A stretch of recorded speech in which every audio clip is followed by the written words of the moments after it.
train. Hang on, I'll be right back, man. Okay, let me do that, because as soon as you do that, that's all I hear is it's time to throw this girl up the train. Yep. Yes.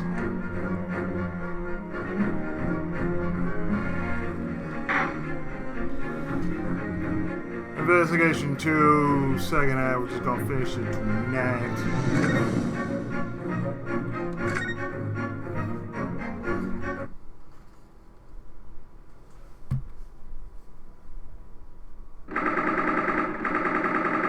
Still on the SSS Eclair in the first class cabins.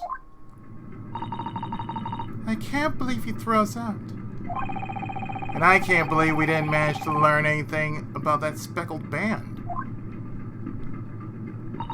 Not being able to fully investigate that cabin didn't help matters either.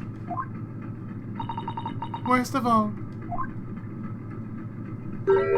now that sailor's watching us even more closely than he was before.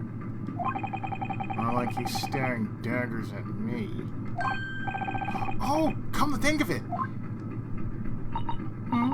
What's the matter? Where did that great detective of yours run off to?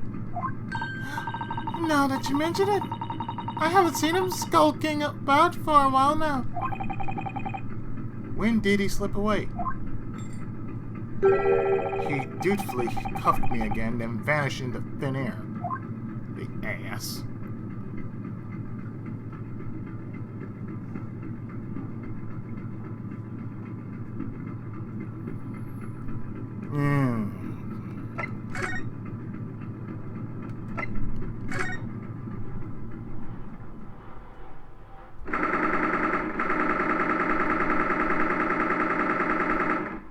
Back to cabin 1. Looks like they're still investigating the scene. That reminds me. I wonder if Detective Hosonaga is still alive. You doubt this Susato. What do you mean by that? Naruhodo, have you forgotten already? In order to grant you, a prisoner, the opportunity to investigate freely. He says something like, I will give my very life if only to persuade the captain. Oh, you're right, he did say that. Well, I figured the give my very life part was just an exaggeration. Should we go check in with him then? He might have some new information for us.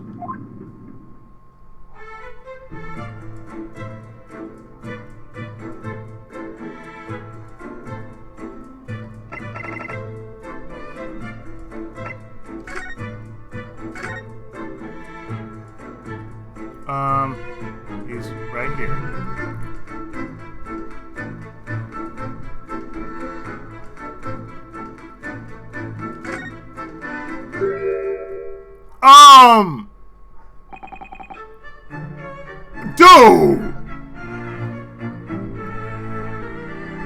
Dude, what the? You're not much of a fighter, are you? My man, what the hell? Welcome back, Detective Hosonaga. What's happened to you? Your face looks terrible.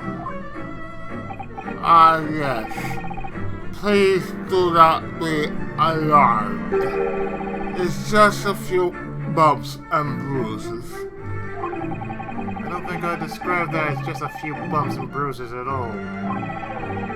As I was reporting to the captain, in regards to the permission I gave him to investigate, the crew started to cheer at me for punch him in the face and throw him overboard. What? Soon though, they decided to be content with only the punches, as you can now see. That's all was so nothing to be worried about. I guess he wasn't joking around when he said he put his life on the line. Thanks to you, we now understand the situation in the neighboring cabin much better. Ah, so I've heard. Huh? Just a little earlier, a man billing himself as a great detective informed me of the event. As I recall, I believe his name was the Sherlock Holmes or something similar. I know the man is everywhere. Anyway, since we're all here, would you like to compare notes? Yes, a wonderful idea.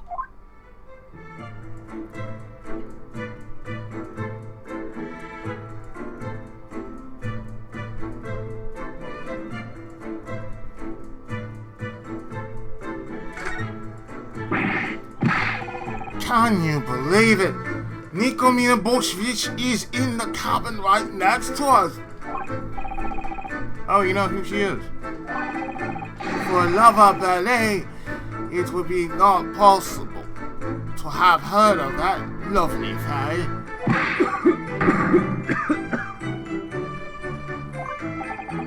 Got mad at me. Moving on, it seems settled that the adjacent cabin has no relation to the incident. Huh? Why do you say that? A lovely fairy could not possibly do evil. You got mad at me again. Excuse me, but has the investigation on this side made any further advancements?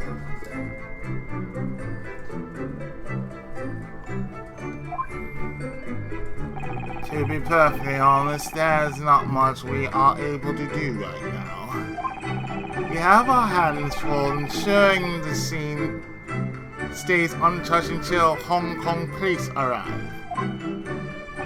We've been told to keep an eye on things and not to lift our watch for even a second. I see. Oh, I almost forgot.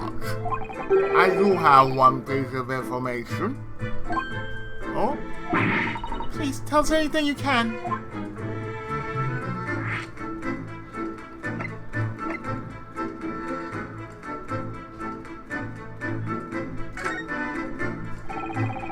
So what is this new information? See for yourself. This is a report that was written by the ship's doctor after his examination of the corpse. Sogi's post-mortem. Cosmo. So how did he die? The fatal injury should be listed in the report.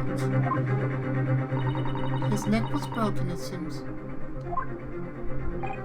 Yes, about that. As we observed before, the victim had no visible external injuries. Initially, it was presumed that the cause of death was poison. However, the doctor's report states that there wasn't a single trace of poison in his body.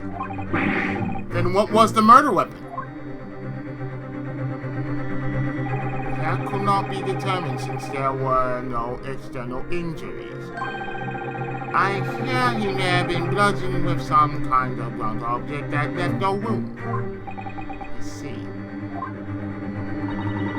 The central nervous system connects to the body through the cervical vertebrae.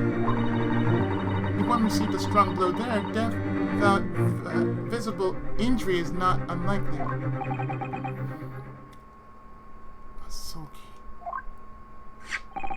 Now, I made a copy of the post-mortem report. Please feel free to take it with you. Huh? Is that really alright? It will be fine, because I believe in you. If I didn't, I would not have approved of you stepping foot outside this cabin to begin with, right? Ah, that's true.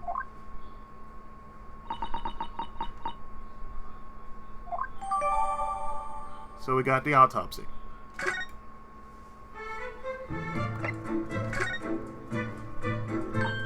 Oh, so Mr. Holmes came by again while we were gone? Yes, he seemed content inspecting the floor. In fact, he even crawled about for it. But after just a few minutes, he gave up and left.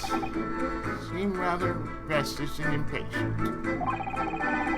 Did that great detective say anything at all? Now that you mention it, he did say one thing in a very loud, boisterous voice. "This is shoe polish!" he announced for all the world to hear. Shoe polish? I wonder what that's on. As I recall, he was over there when he said it. Around where that broken bell is. Was he referring to those brownish red marks on the floor, Detective? Ah, yes, that's right. But how did he know it was shoe polish? I haven't the foggiest. When I asked, his reply was so convoluted that it made my head spin.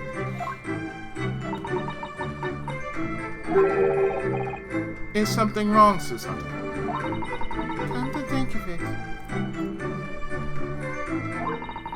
Kazuma had been wearing a pair of lace-up brownish red knee-high boots. Brownish red. I remember those boots. It was a red so dark, they almost seemed black.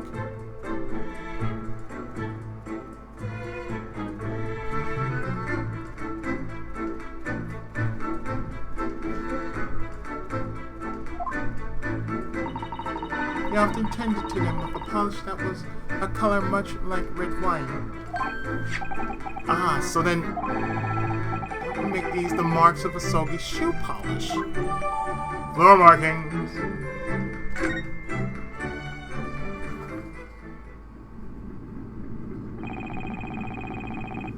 I'm afraid this is all I can offer to speak about.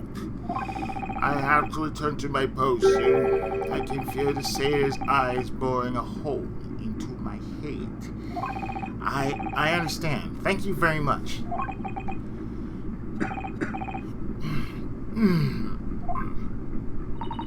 You seem rather fatigued, sir. Not at all, friends. I failed in my duty to protect Asogi. I owe you this much.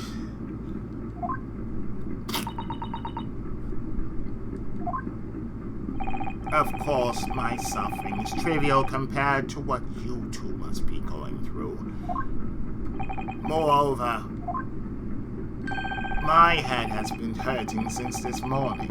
I've been unable to do anything about it. Brother, you and me both. Headache? Come to think of it, I can still feel that dull throbbing pain in the back of my head, too.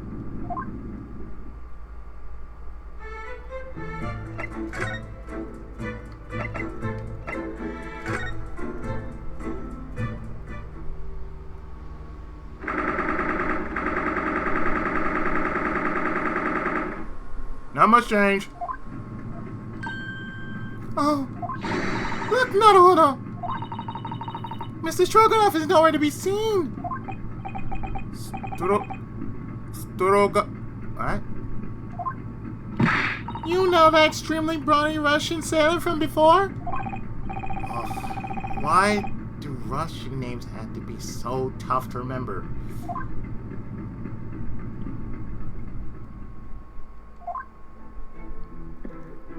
Has Susato been from a distance yet? We haven't thrown her ass off yet. Game ever. You're right, and we never play. Why in the... I hear the sound of someone's loud and enthusiastic humming nearby. The greatest detective of all! Please stop. That ridiculously obnoxious voice sounds rather familiar. That's your boyfriend, Herlock Soames. Well, putting aside the singing for a minute, we have a perfect opportunity right here to throw your ass off this boat right now. Amen. Yes, let's renew our efforts to throw your ass off this boat. We must seize this opportunity to investigate Nikomina's cabin. Right, let's hurry up and get started before that Mr. Something gets back. It's Mr. Stroganoff. Whatever. What is this? I don't know about stroking off. Your name is what? Stroganoff. What? Stroganoff. What? Stroganoff.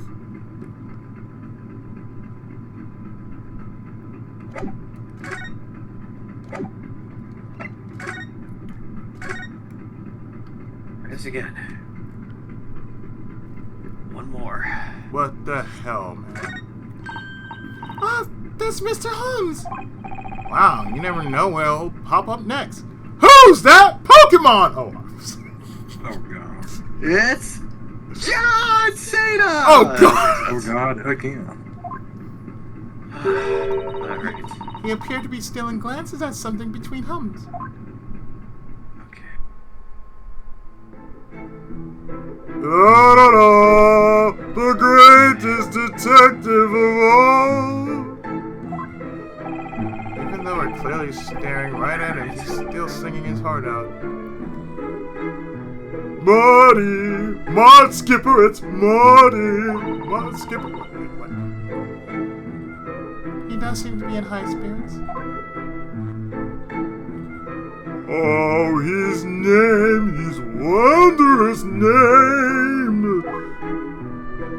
Everyone knows it, and now your soul denies it.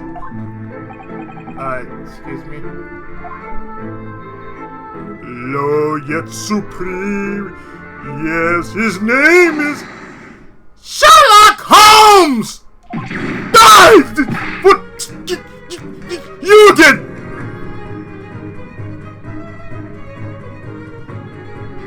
Sherlock Holmes has appeared. What will you do? Attack? Magic? Run? Defend? Scream. Item! Green like a little girl? I choose item! Use pipe! Sherlock Holmes has been taken. Don't disturb people while they're singing! I was just about to reach the crescendo! Well, you kept going up to your name, but never sang it, so I thought I'd do it for you. You were this close to getting a fistful of my prize right hook! Alright. Yes, Queen? Seriously. Alright, I get it! Can you please put those fists of fury away now? You are anything but Bruce Lee.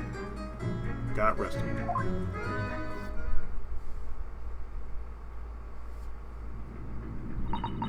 So, Mr. Holmes, can I sleep with you tonight? Wait, what? We seem to have caught you in the middle of investigating something just now. Ah, yes, I suppose you mean this. Why, this is the ship's log. That outrageously muscular sailor wrote in it before he left. The ship's log? Was there anything unusual written in it? The contents of last night's entry are practically blank after 2 a.m. So in other words, there was nothing out of the ordinary last night. Oh, your throat hasn't stung from all the Callisto you bitch laughing, huh? Oh. Yeah, that's what I thought. What more could I expect from a Japanese exchange student clad in darkness? Holmes, really, dude? You too? You racist son of a bitch! Seriously. Huh? Even he's a stuck-up Brit, huh? You've got it backwards, my young friend. What do you mean? I am not a racist British bastard. I just don't understand you Japanese kid for all I can understand you. If you look at some of the other pages, I think you'll understand. It appears that the good sailor's assignment was to keep a close watch on this corridor. The typical regulation is to record nothing unusual in the log every 30 minutes or so. Every 30 minutes or so. Nothing unusual. Needless to say, if nothing of note occurred, nothing unusual would be written here. But as it so happens, the log entry for last night is blank. There are no reports at all. Sorry. The log entry for last night is blank. There are no reports at all. So, could it possibly mean that... I believe that last night the good sailor left this location due to some circumstance. And just what might that circumstance be? You. Porn. Yes. Well, We can say both on this one. Yes. Well, I still don't know. I'd wager it must have been quite the circumstance. So much that it slipped his mind to write nothing unusual but porn in the ship's log afterwards. Log porn. Surely this information I found will be worth taking note of. Thank you. Looks like his self-proclaimed title as the great detective at least has some merit. Now, it seems you are finally beginning to grasp why I am the famous Mr. Holmes. No, actually. Huh?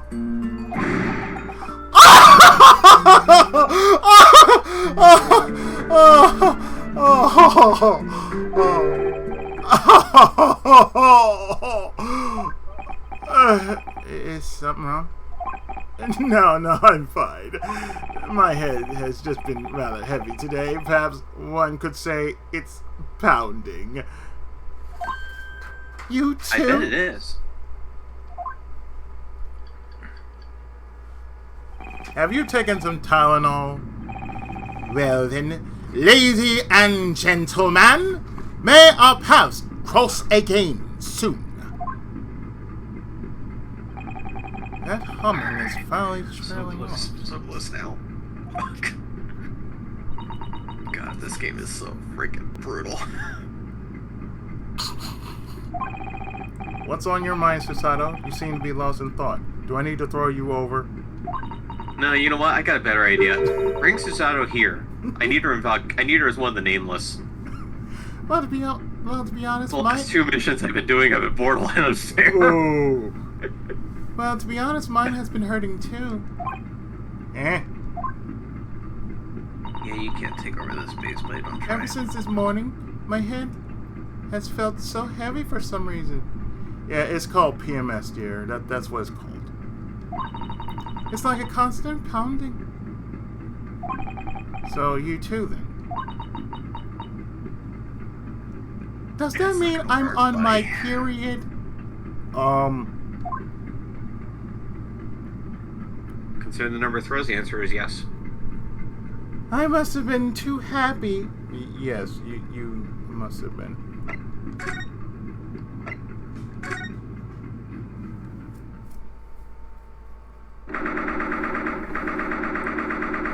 Still later that day. What are you doing, buddy? I gave you that base to take. Why didn't you want it? Oh, you just wanted to hit the shield some more. Okay. It doesn't look like Nikomina's returned yet. Susato. Huh? Where'd she go? Wait, Susato, you can't just... Time isn't on our side here. We have to investigate when we can, where we can. Okay, we're doing this for Asogi after all. I'm stealing this dress. not just for Asogi. Huh? Why, you wouldn't look good one. It won't be long before we reach the next port, Hong Kong. Are you sure you still want to be wearing those handcuffs when we arrive? Susato. Finally! It's up to us, and us alone, to solve this case. Alright, let's do it! Oh my god, she can be taught. She has learned. Wait, she has learned? Oh dear, she has learned. Okay, I guess hell froze over then. Also, where the hell do these snipers just show up from? 1, 2, 3, 4, 5, 6. Okay. Okay, smell test.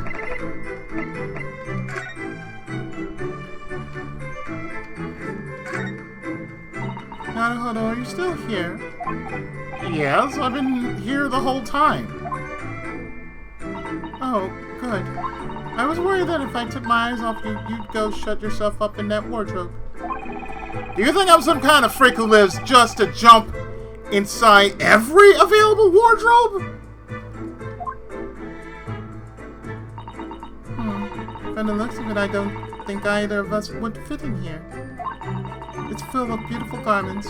They all look like they're made to be used on stage. Too bad. I was hoping Nikamina's little animal friend might be hiding in there.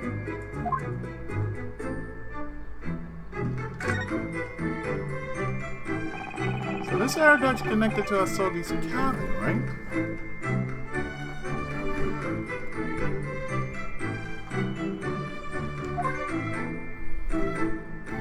Yes, although I still don't really understand why it's built that way. Oh, I have an idea. Maybe it's so that in the unlikely event of a gas leak, the person next door would notice. But wouldn't that mean the person in the other room would also be breathing the gas? Oh, you have a point. So Asogi saw a speckled band around that vent last night. Time to unleash the Valkyria. I see this door is also equipped with an iron bolt, just like the one in Asogi's cabin. It's like that worked. Once the bolt's locked in place, gaining entrance in the cabin is impossible. This bolt, it appears to be rather small and light, but it's heavy enough not to slip out of place. And the door is also iron, so you couldn't move a magnet from outside to move the bolt. Moreover, the door is sealed to prevent the entry of seawater during an emergency. As a result, the needle and thread trick couldn't be used on this door either. Again, I can see why it's not far-fetched to cast suspicions on me for the crime.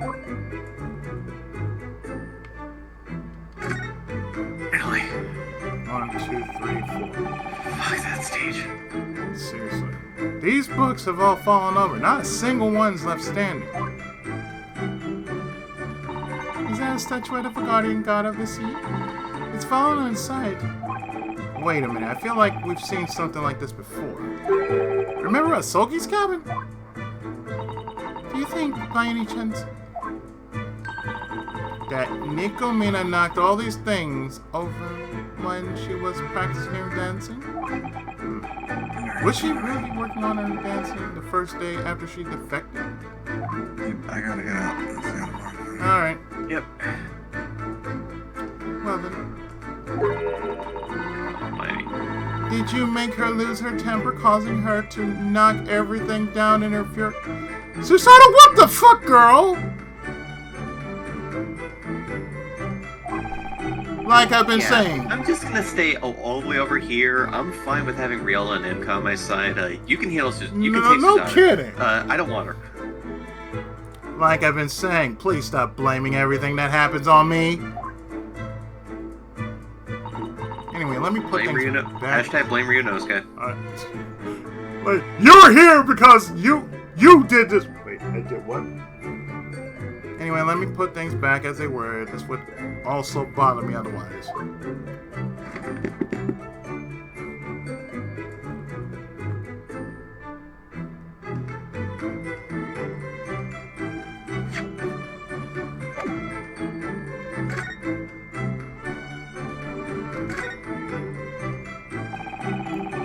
few books on his desk.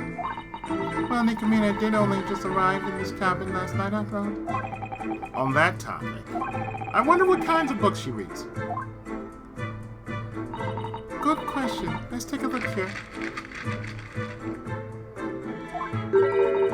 It's written in Russian. I could have guessed that without. I could have guessed that was so without hearing it from you. Well, asking me for anything more than that is rather unfair. Susato. He is not a learned man. He just realized his best friend died. And blamed for murder he did not commit. He just realized that he's on a Russian boat. And just about everyone is basically a fucking racist toward Japanese. And who was the one who accused him of murder first? Uh-huh. Oh, that's right. Dumb bitch. Uh-huh. Uh-huh. So therefore, please, woman, please. I'm asking you to help a brother out. Help your fellow Japanese brother out. He needs to understand where he stands in all this, okay? Someone dropped a dish on the floor. I don't think it fell. It looks like someone placed it there on purpose. Is that really true then? Has the ship sprung a leak here? Has the ship sprung a leak? Never take on the second time. Has the ship sprung a leak? Huh? Do you think it's okay? Surely it must be. Surely we're still safe, right? Well, even if there was a small leak, I don't think we'd be in danger of sinking.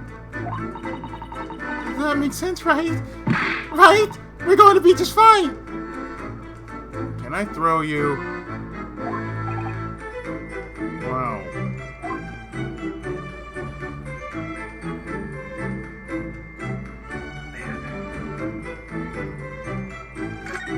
Izzy, I am convinced that 3 is harder than 1 and 4. Yep. Oh, This game is brutal. and you haven't touched even 2 yet? I'm not touching 2. I heard it's not that good. I heard it's not as good as the other 3, so it's like, why bother? Is it really that brutal? I really wouldn't know. I know it's. Yeah. I know it's like it's out there. I'm like, oh, there's Valkyria Chronicles 2. Yeah. I mean, I think the last 3 or 4 battles have gone something like as follows: borderline unfair fight, which required numerous save scumming and like 5 restarts. Yeah. The next stage, Riella Valkyria Scout Rush, done in 2 turns. The next one, Riella Valkyria Scout Rush, done in 3 turns. And then, borderline unfair fight where I had to take on 2 boss tanks, which somehow did not take as long as I thought it would. Yeah, it sounds like Project Cross Zone kind of difficulty. First, we're gonna have you deal with 2, then 5, then 10, then we're gonna have you deal with 50. Wait, what? I think that's just a staple of crossovers and Super Robot Tyson games too. In the OG, I can see that with OG, but like original generation, I see that. But I mean, like the original ones through 1 to 4, it was never like that. Probably even worse. It's like, oh, you have 12 versus say 24 or something like that. You'd be on uneven ground, but at least they wouldn't be like, oh, well, here comes the second wave. Like, wait, what? Actually, I think as the Super Robot Tysons got more and more recent, they kept doing this for the final fight. It's like, oh my god, now we're just gonna have like 35 of these guys that gotta mow down. And they're still working on 30, I believe. Or they might have been done with 30, but they're still working on a 30th anniversary of the series. Nice. Good for them.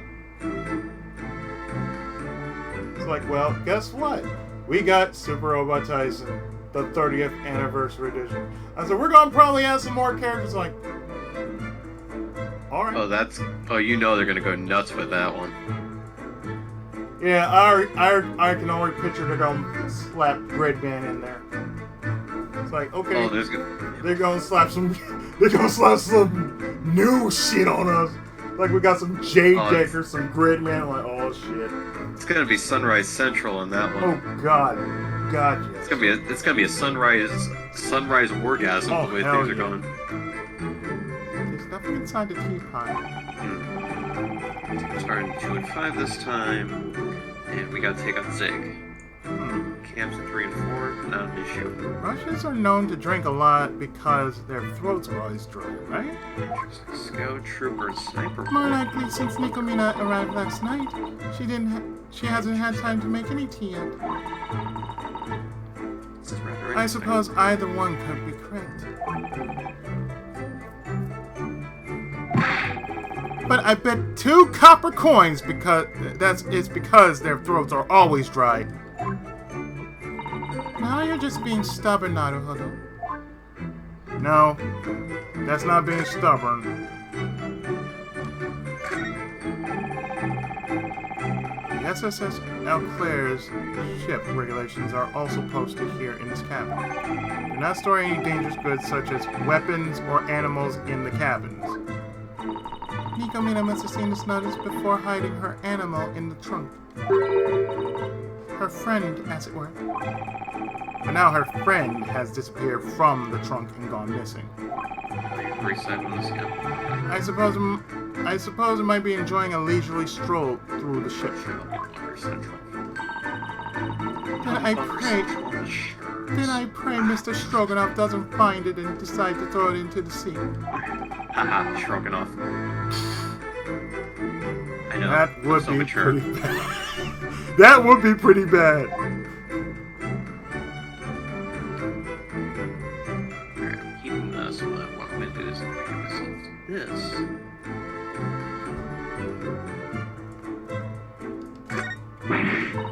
The trunk from earlier is wide open! It's entirely empty, but according to the great detective's deductions, Nikomina has been hiding our friend inside. Yes, and she felt compelled to keep that a secret. Because the Eau Claire doesn't allow animals to be brought aboard, right? Just what was stuffed into this trunk? I already know what it is.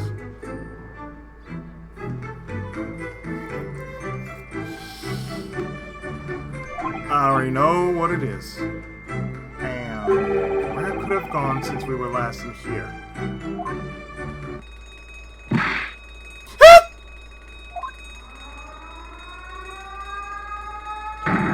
Warning! This is not a drill. A ship has been confirmed 500 yards ahead.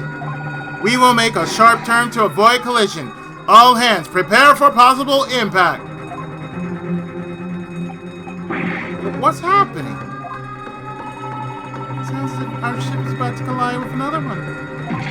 What? Oh no, I can't keep my balance. Susato, grab onto me! Ah! Yay! Susato, are you alright? Are you injured? Are you off the fucking boat? No. Please tell me you are. No, I'm fine. Thank you, Naruhodo. Damn it. Looks like we avoided the collision.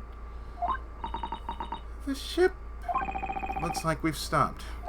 Naruhodo, are you hurt at all? Oh, I don't know. I've been flung around 5 times by you. I feel bleeding. It's still there. No, I'm okay. Regrettably. Hello! Is anyone in there? Please respond! That voice. Okay, maybe I'll put Shin there then. It's Detective Hosonaga. It's not you, Naruhodo! Please undo the bolt quickly! The bolt? That. Oh, look, Naruhodo. The bolt. It's locked. Susato, did you bolt the door? No, I didn't touch it at all. That's strange. How did that happen? That's strange. How did it happen? In these books. I've seen this all before. Alright, I'm going to unbolt the door. I should clean up this mess and put the room back to how it was before. Emergency stop was too flashy to have been simply called a mystery. No. It was certain that there would be something unpleasant awaiting us beyond the door. I couldn't help but think about that as I slowly began cleaning up the disheveled room. And in the back of my head, na-na-da, na-na-da, na-na-na-da. Oh, is he? That is he. That is he. Refrain from going any further. I demand you. Jackass. Alright. One base taken. First move, one base. That's always nice to see.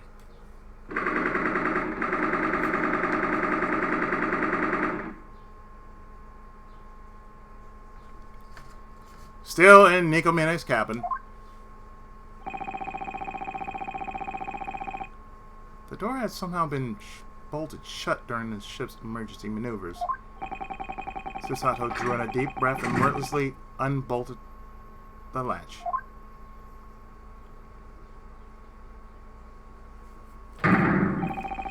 Thief rats! What are you doing in Nico Mina's cabin? It appears the both of you are unharmed. Yes, we are. What exactly just happened? I heard something from the speaking tube about ships colliding. Ah, yes, the high definition one. That appears to have been a misunderstanding. Misunderstanding? An emergency warning was indeed sounded throughout the entire ship. However, the ship merely... No, I don't want to touch that thing. I don't want to go near that thing. The ship merely made a temporary stop due to low visibility caused by the sea's fog. Ship is miss!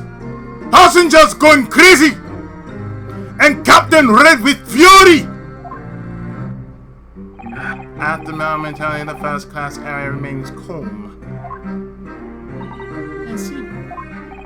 If a false alarm rang out, then there had to be someone who pushed the button. What? You dark shady intruder! Yes? She really put her all into that shriek. You up and drunk without asking? Huh? Oh no, it wasn't us! But that's right. The trunk was already open when we came back in. Mr. Detective! Yes? Arrest this man!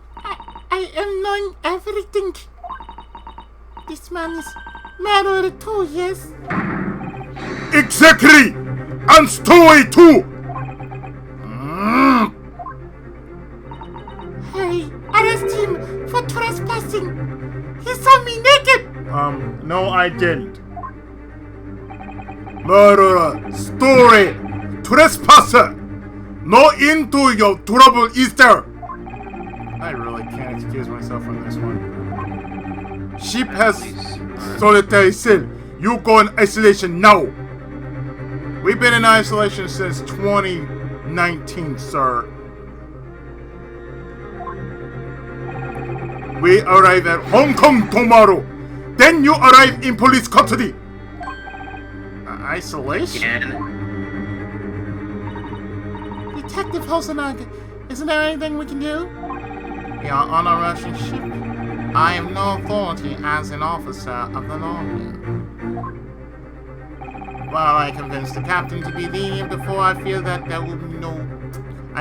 will no longer be possible. I've got to find a way out of this pinch. And quickly at that. What you doing?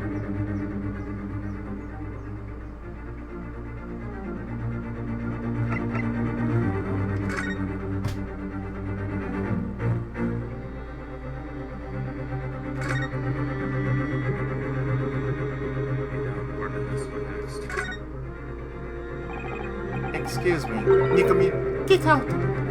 Look, I'm sorry for entering your cabin without permission, but I do not be coming back again. You see, we just wanted to investigate the murder case. Get out! Looks like I won't be able to ask for anything. But that doesn't matter. I need to find someone who can get me out of this! You crazy bitch.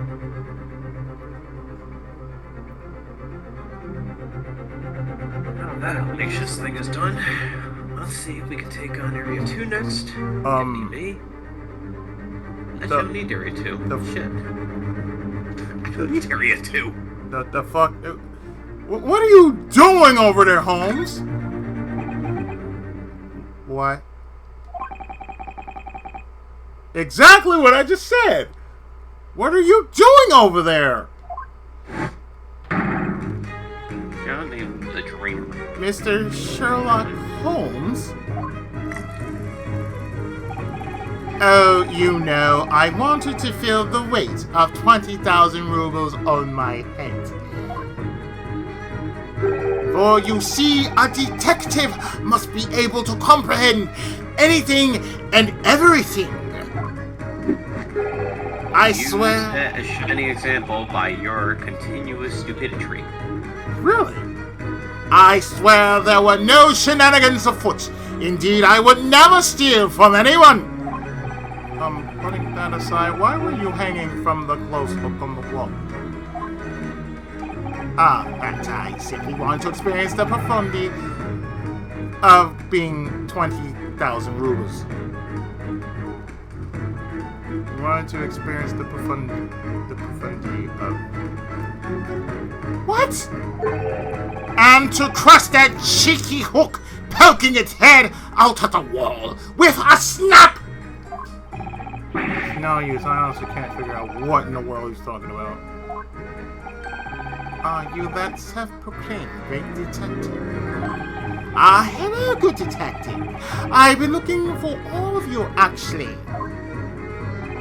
I wish to report some information if you would be so kind as to allow it. I must not be a great detective, as I have no desire to hang from that wall. So what is it? What is this information? If it comes to a great detective's report, there can only be one subject to discuss. Namely, regarding the mysterious murder that occurred on the SS Eclair last night. I have just completely solved it, ladies and gentlemen. Here is my report. What? What did you just say? I brought this matter to its conclusion. There shall be no other possibilities. I shall now elucidate the matter for you. Something only a great detective can do. A great detective's great deduction.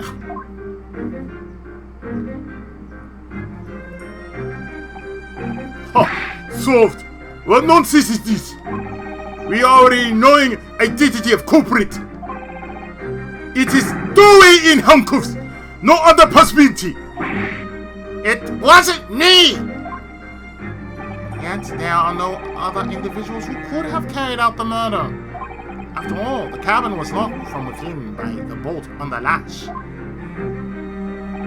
The culprit must have been inside the cabin. There's no other reasonable explanation. It's just like the locked room murders that you see in detective novels, isn't it? She's right. Lock room thing.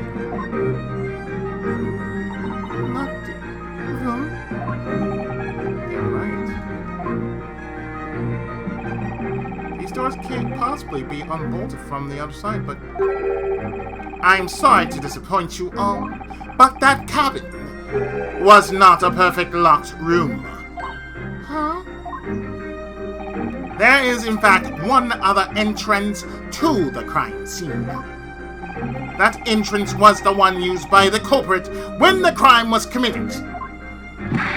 What is this other entrance you speak of? Even now, it lies open before your very eyes. The air duct. The air duct, you say? You cannot be serious! You could not fit even arm into a shaft as small as this one. Well, at least you're not your gigantic one. So you're saying the culprit entered the cabin through that tiny shaft? And who exactly would be capable of doing that? As it turns out, last night, the victim himself witnessed the culprit's appearance. Could you be referring to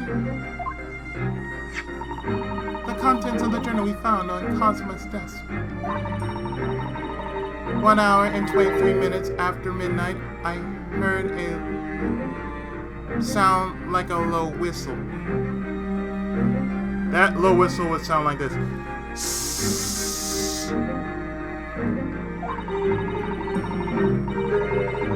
1 hour and 35 minutes after midnight, I saw a speckled bat in the air duct. Precisely. What could be that speckled bat possibly be?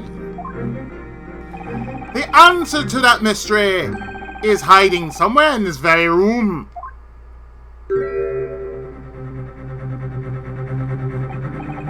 Mr. Holmes, what do you mean? And who are we fighting? Worry not, all will be well.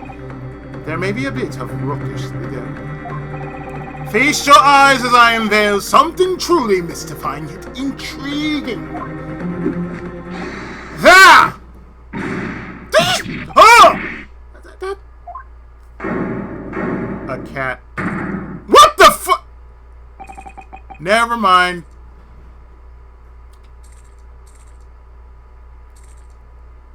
He seems most unimpressed by this.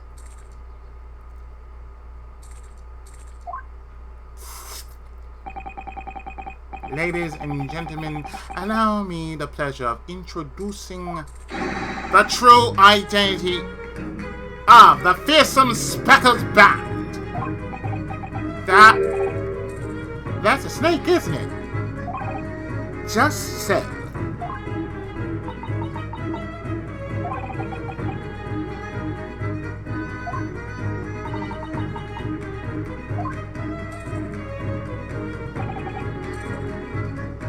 This guy! This guy right here! He seems unimpressed by all this shit. It's like,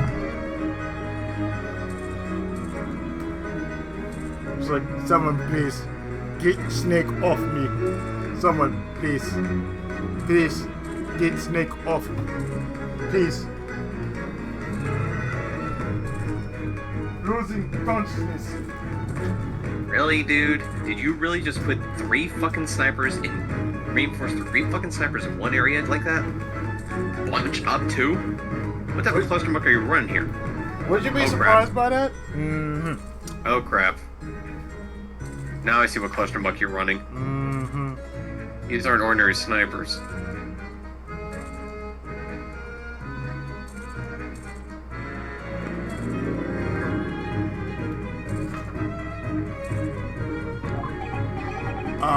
Mr. Holmes, may I ask a question? That's actually really cheap. Yes, please, by all means. I'm not sure if you noticed, but I really don't think Speckle describes that snake. No matter how I look at it, it's more striped than anything else. Wow, that actually is really cheap. Fuck you Yes, too, game. that does seem more accurate. It's more of a striped band. Totally forgot about this. You're a fucking idiot. Quite the clever observation. However,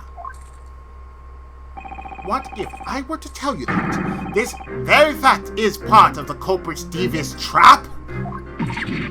What? You're saying it's a trap? And what kind of trap would that be? Allow me to elucidate. The time has come to reveal my findings. Do you understand the possible implications of what I am about to say, Miss Nikomina?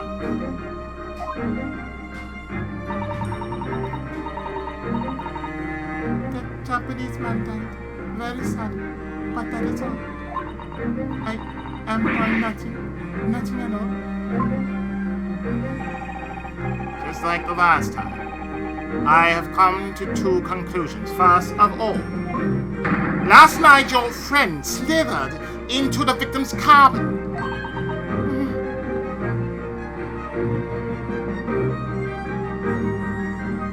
I already know what her name really is. And secondly, your friend took the victim's life. No. Nikomina's turning pale. It looks like two conclusions have hit the mark again. So this young lady's friend was the one who took Asogi's life.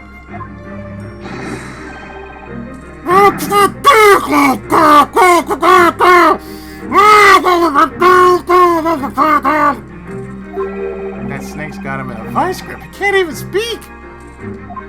Jeez, I mean, seriously, how the hell can anybody understand when he's doing that shit like that? That's all he's doing. That's all he can say. Good sailor, I suggest that you remain absolutely still. If you were to enrage the snake and suffer a bite, it would not end well for you. Now, everyone, shall we begin?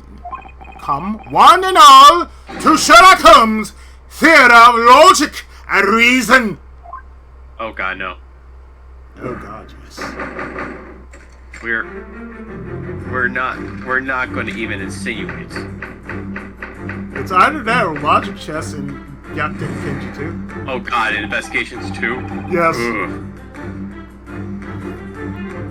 Miss Nikomina? That element that felt completely Oh, unnecessary. yeah. No, don't worry. It's like, oh, guess what? I'm like, I looked at it like, oh god, logic chess. Yeah. Logic first. It's like, now I feel like I want to play Snatcher. It's like, I really want to hunt Peck now. Miss Nikomina, you said this yourself.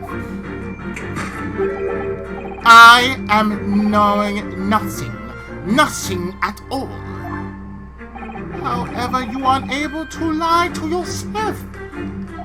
Indubitably, it's only natural to feel pain in your heart upon recalling the events. That very same pain is the evidence of your relation to the victim's death. But who entered the scene that night, you ask? That would be the friend you carried on board the ship, wouldn't it? No surprise there. Your line of sight shifted this time as well. Naturally, your friend is that snake. You know, Mr. Stroganoff is really taking this snake very well.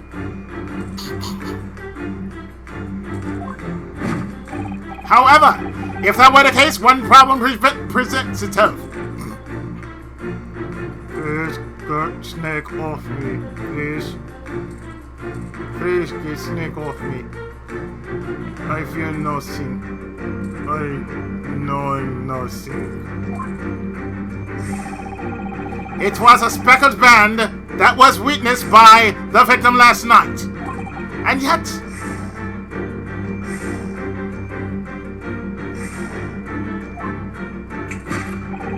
unfortunately, no matter how you look at it, you cannot call this snake a speckled band. So then, what did the victim see last night? Do not look. I am knowing nothing about this tool. Indubitably. The answer to that question is what you've just tried to hide.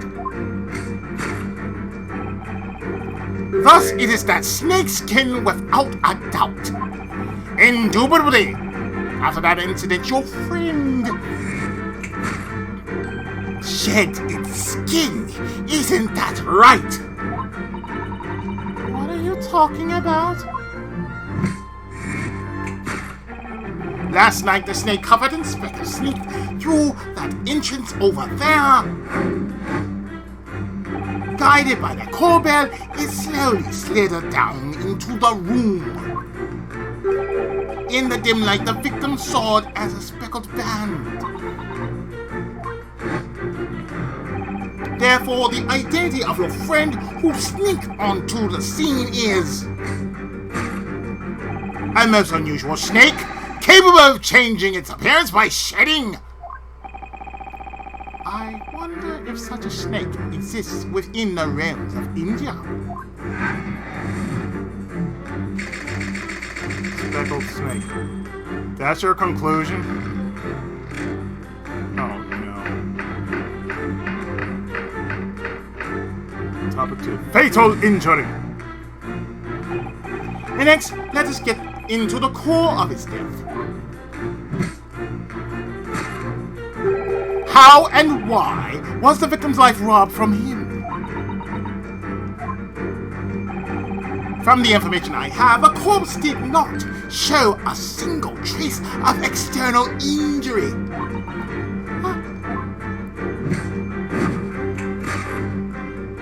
Indubitably, the truth behind the victim's death lies in this deadly poison. And so, if that is indeed the truth, it is possible that the crime scene still contains hints about the murder. You lie.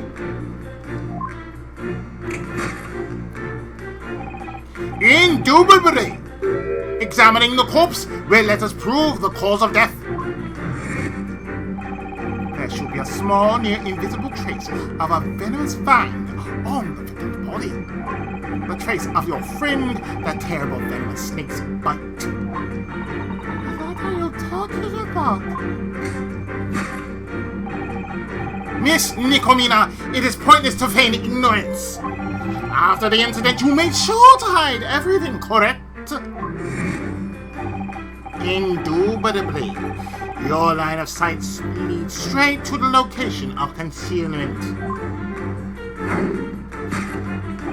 The evidence of this terrible murder is hidden within your trunk. She has a nice, cute trunk. When we first entered the cabin, that trunk moved. The murder weapon, the snake, happened to rattle about at the moment, correct? No. By the way, the victim had heard a soft sound akin to a whistle before the incident. That is the signal you blew in order to manipulate your snake. Manipulate? You let your snake loose into that air duct and called it back after a set period of time. It was unknown to you if the bite landed, so you decided to investigate the room. If the victim was still alive, you planned to just send out the snake again. And this, I'd imagine, is just what the snake was trained to do. That snake is so content with that man's face. You are wrong.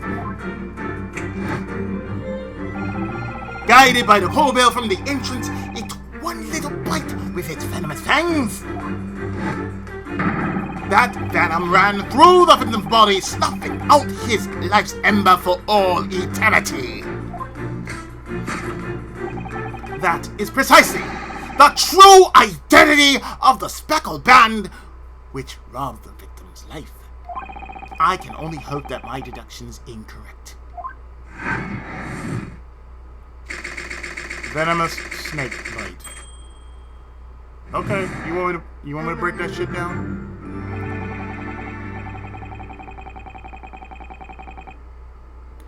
And there you have it. The great deductions of Sherlock Holmes has been reviewed. Okay, Luke Abbey. I truly am impressed by your deduction skills of nothingness. So does the cast, apparently.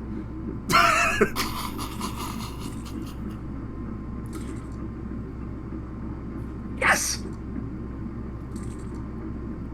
We're all dumbfounded by this. Oh, God, hello. Fuck! God damn it, Riella. You're amazing. Miss Nikomina had been training the snake to be used as a weapon. Over there is a milk saucer. I surmise milk was the treat used to assist with the training.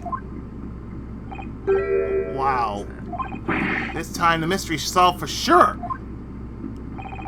Good heavens. That was a brilliant great deduction. This truly is the great detective Sherlock Holmes. Oh, please. This is but the first step. It certainly helped to at least stave off my boredom. However... Excuse me? A moment, please, Mr. Holmes? Yes, of course, tell me what's on your mind. There is one thing I'm just a smidge curious about regarding that deduction. Ah, yes, questions are certainly welcome. I'd be glad to answer them firmly and precisely. Thank you. I bet. First...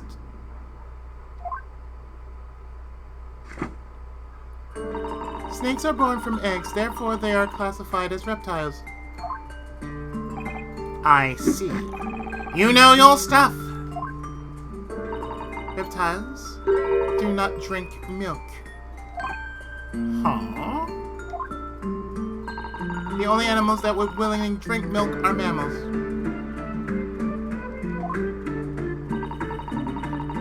I do not think that one could train a snake with milk.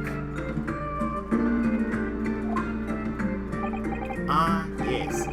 Then surely she trained it using a different treat. Rats, maybe? Milk is just an example. The problem is not important to the investigation.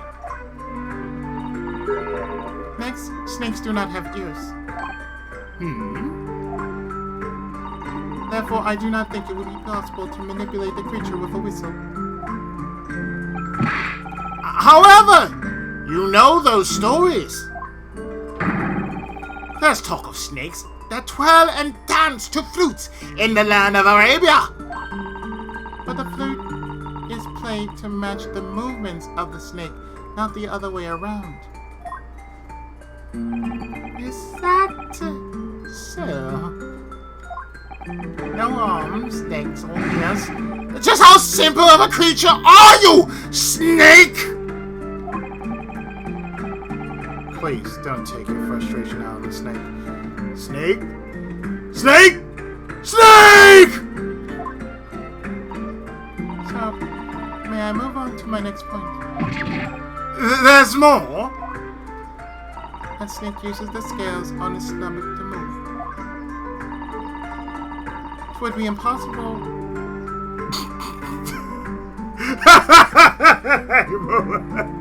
Yeah, no shit, Holmes. Keep digging, Watson. No, that makes better sense. No shit holes. It would be impossible for it to descend using something as flat as this bell rope. But why? getting mad at me won't change how reality is.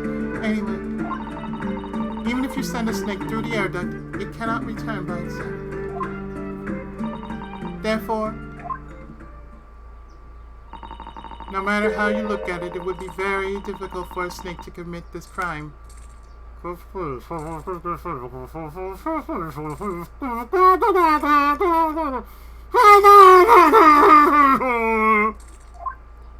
You okay over there? Oh!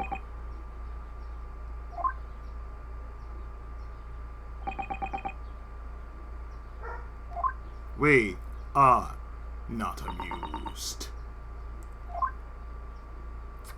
God, what does that do? Like, did that like? Now Would we've you hold his identified movement? the issues.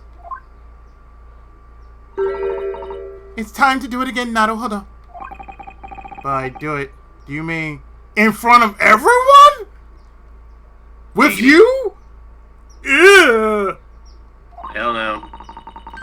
Yes, it's time to turn that deduction into a great deduction. Should have expected it would come to this. Understood. Let's do this. That's just what I wanted to hear, Master Naruhodo. Yeah! Take a look at your hands this time as well. My hand, sir.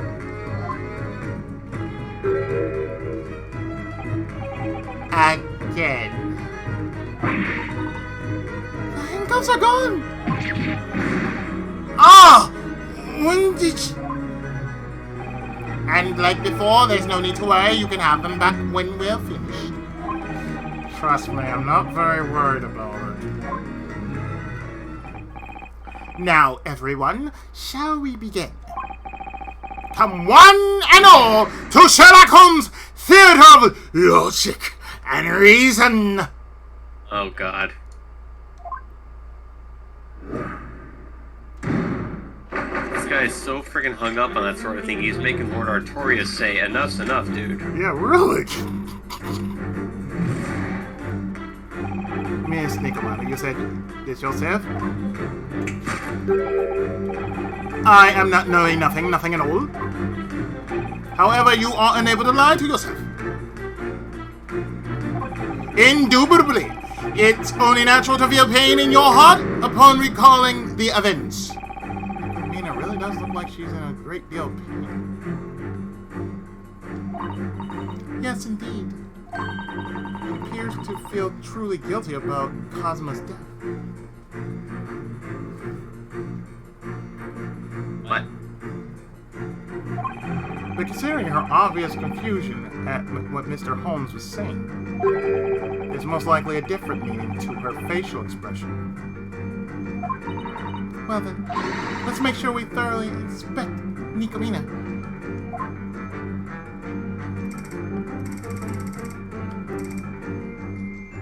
Well, there's no surprise there. There's a claw wound.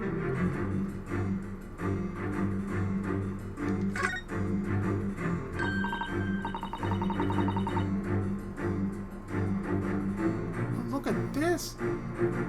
This must look like it hurt. She must have gotten scratched by some small animal.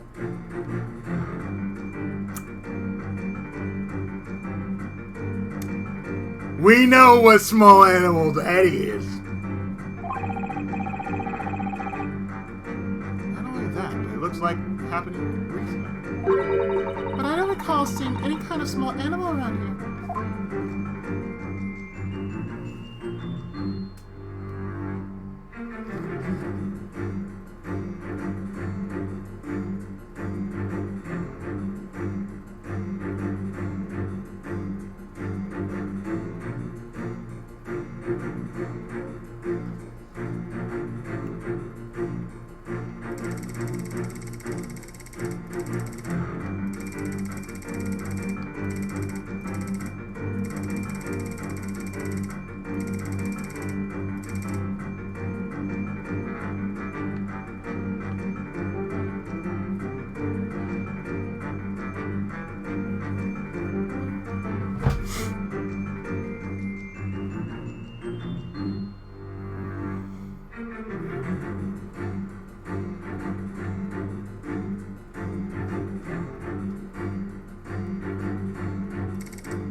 Nikomina's making such a pained expression.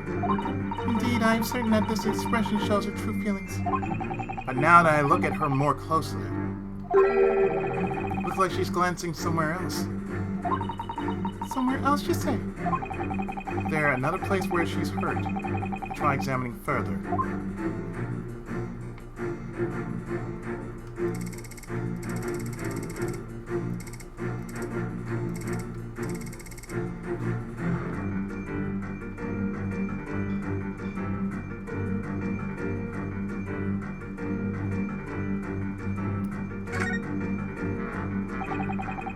Makes something impressive. Looks like she's glancing at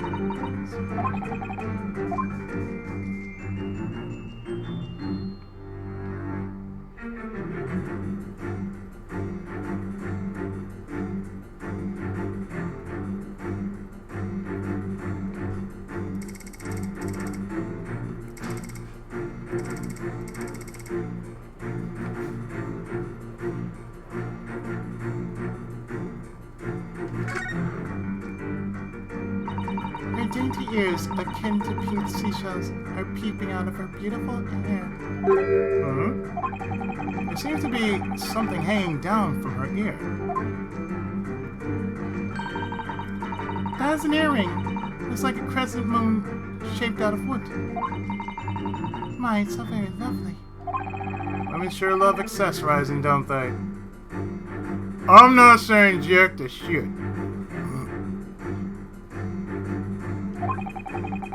Hair and fingernails aren't enough. They hang things from their ears now, too. Since when? Always has been. Loveliness is a girl's eternal aspiration, you see. Susato, how would you know?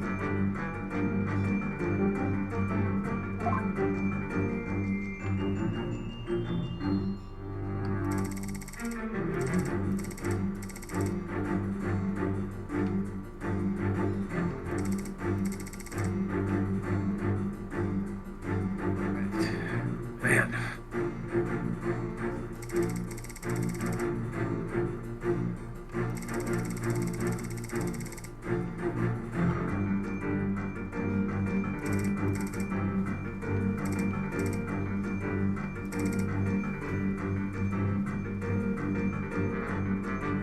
Thank you, Riola.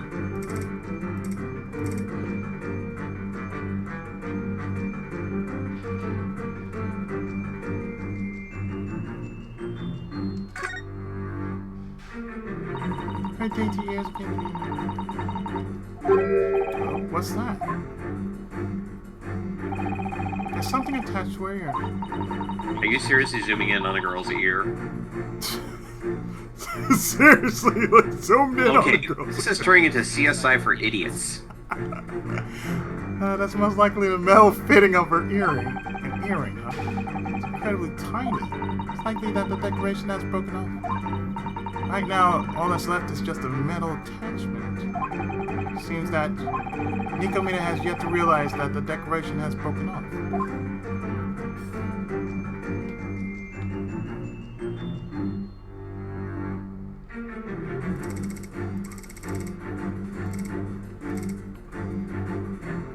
Literally, this chapter. Kill the Valkyria. Kill the Valkyria that we have. Kill the Valkyria we have.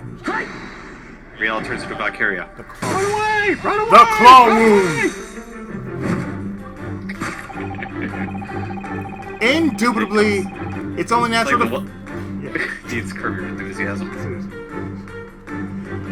Indubitably, it's only natural to feel pain in your claw wound upon recalling the events.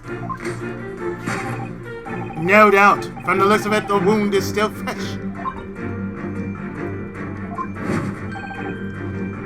Nikomina, could it be that your claw wound was inflicted last night?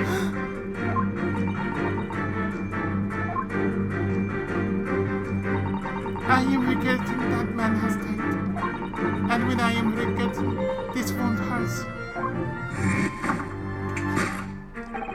That very same pain is the evidence of your relation to the victim's death. But who entered the scene that night, you ask? That would be the friend you carried on board the ship, wouldn't it? No surprise there. Your line of sight shifted this time as well. Naturally, your friend is that snake. Regarding that claw wound, it must have been a wound caused by her friend, right? But snakes don't have claws, do they? Right. To begin with, they do not even have hands for claws to grow from. If that's the case, just what could the true identity of her friend be? We look towards where Nikamina unconsciously directed her gaze. I'm sure that's where we'll find the answer.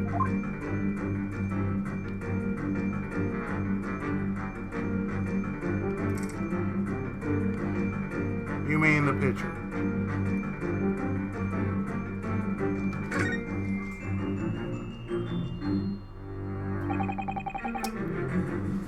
I called it. I knew it. I called it.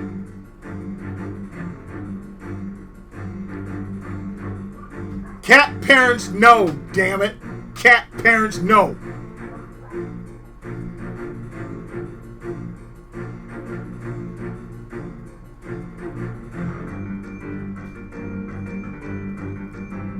Cause I got my little friend right here. He's like, what's up?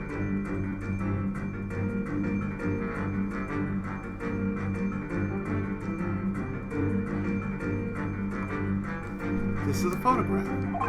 It must be something Nikomina brought on board with her. Nikomina truly is quite beautiful. That's definitely true, but if you ask me, I'm more interested in this little black one over here. You should take a closer look at this photograph.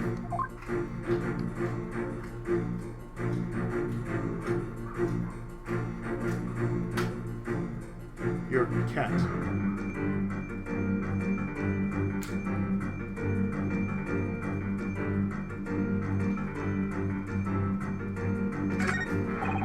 This must be a cat that Nikomina is embracing right here. It's certainly an adorable kitten. It could even give you a good run for your money in terms of blackness. What is that supposed to mean? It could give you a good run for your money in terms of seriously? Yes. I don't know what to make of that. That's what I'm talking about. Like, what's that supposed to mean, woman? Look, I know love lost for Wokyo, but even then, I feel like, you know. Yeah. To be fair, I also don't have any context here. Seriously. But just because it's Susato and because she's a sex shit already, I'm just gonna add to it. Let's just add to it. Yeah. Just add it to the list. A black kitten, huh? From what I can see, it appears to be quite fond of Nikomina. Nikomina must be wearing her stage outfit right here. It really is gorgeous. I can't help but adore it. You'll never wear it. She's wearing those 20,000 rubles on her head. Rather than 20,000 rubles, I believe you should be calling it a tiara. Nikomina. She abandoned that beautiful stage and ran off all on her own.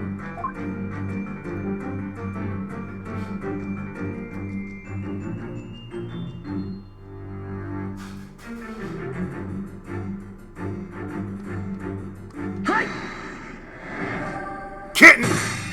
Your friend is that kitten. Naturally, your friend is that kitten. Right. One look at a claw wound and it becomes painfully clear. I've had many. I'm a cat dad. I should know.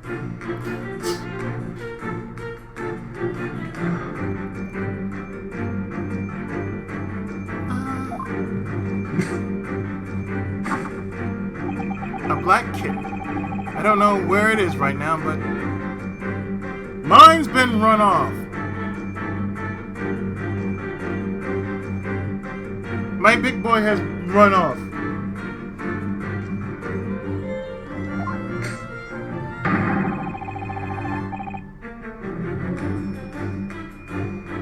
You brought along as you sought asylum.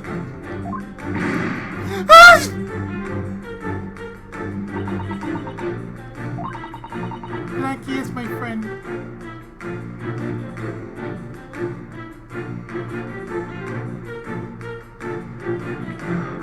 He's black.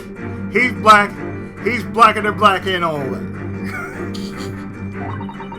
Cannot leave behind. So the kitten's name is Blackie.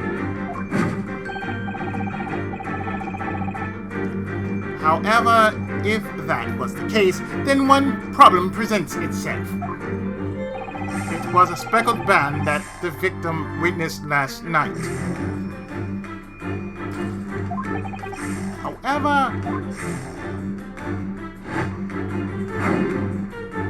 no matter how you look at it, this kitten looks nothing like a speckled band. So then what did the victim see last night? Do not look. I am knowing nothing about this too. Indubitably. The answer to that question is what you've just tried to hide. Thus, it is that snakeskin without a doubt.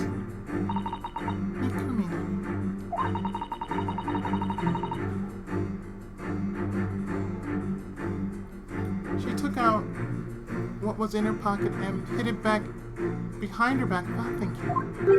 If she kept it in her pocket, she would have gotten away with it. I would expect no It less was from pretty her. meddling kids. And that little dog, too. Rock? Where? That's what we do.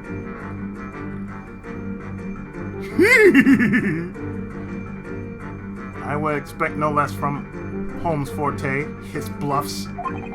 Shouldn't a great detective forte be his deductions? At any rate, it is difficult to believe that it would be cast of snakeskin. And what on earth could it be? What is Nikomina trying to hide? I got kamikaze. Now I just need to go and get that. Alright, Kurt, come scout for me. No, it's not your forte. Certainly is both speckled and band-like, but what exactly is this? It's soft and fluffy, made out of a long piece of cloth. And there's a handle attached to the very end of it. This must be a Western cat teaser. A cat teaser? It's a toy meant for cats to play with. Kids are especially fond of it. And if you wiggle it in front of them, they're bound to jump for it.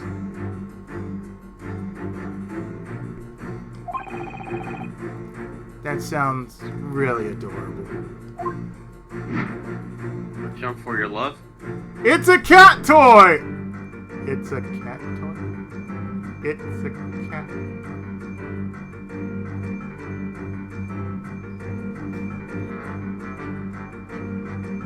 Sir, that's a cat toy.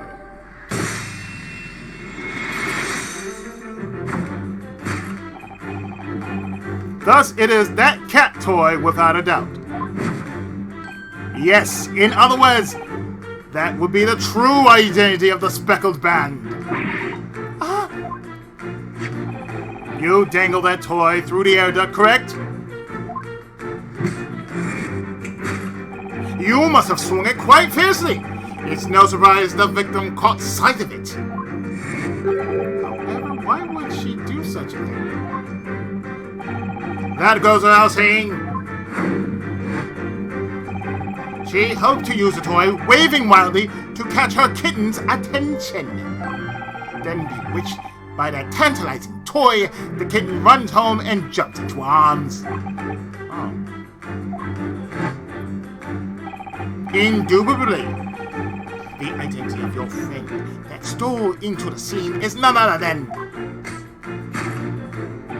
that tricky kitten, little Blackie.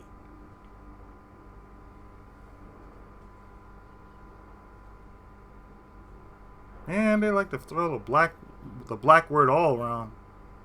Seriously. Ah! What a truly troublesome cat. If I ever catch sight of it, I'll catch it for you. Hey, don't do that to my cat, damn it. I'll borrow that photograph of Blackie for a bit.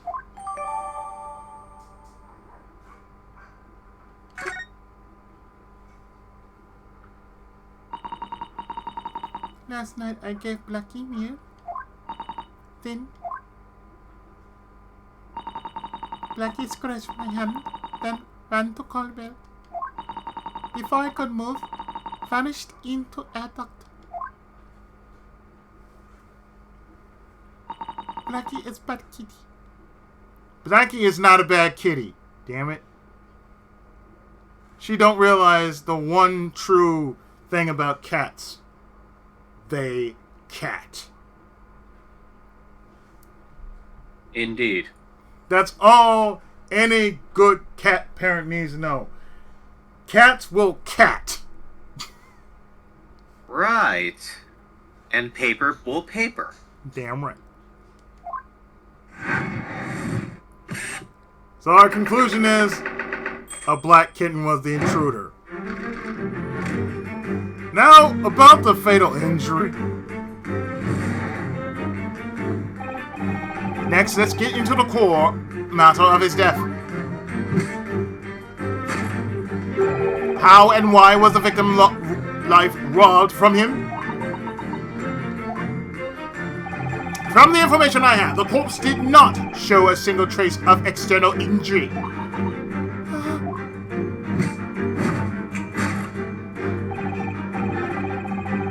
Indubitably, the truth behind the victim's death lies in this deadly poison. Mr. Holmes must be right. It is true that Kazuma didn't have any external wounds. Yes, but it looks like there's some information that Mr. Holmes isn't aware of.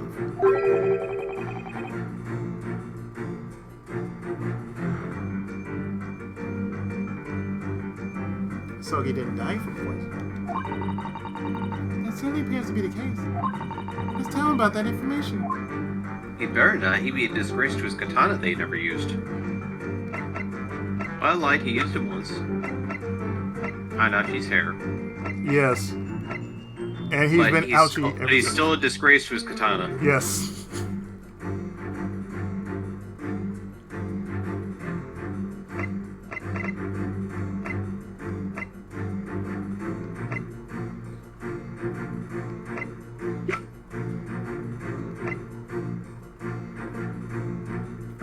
Sir.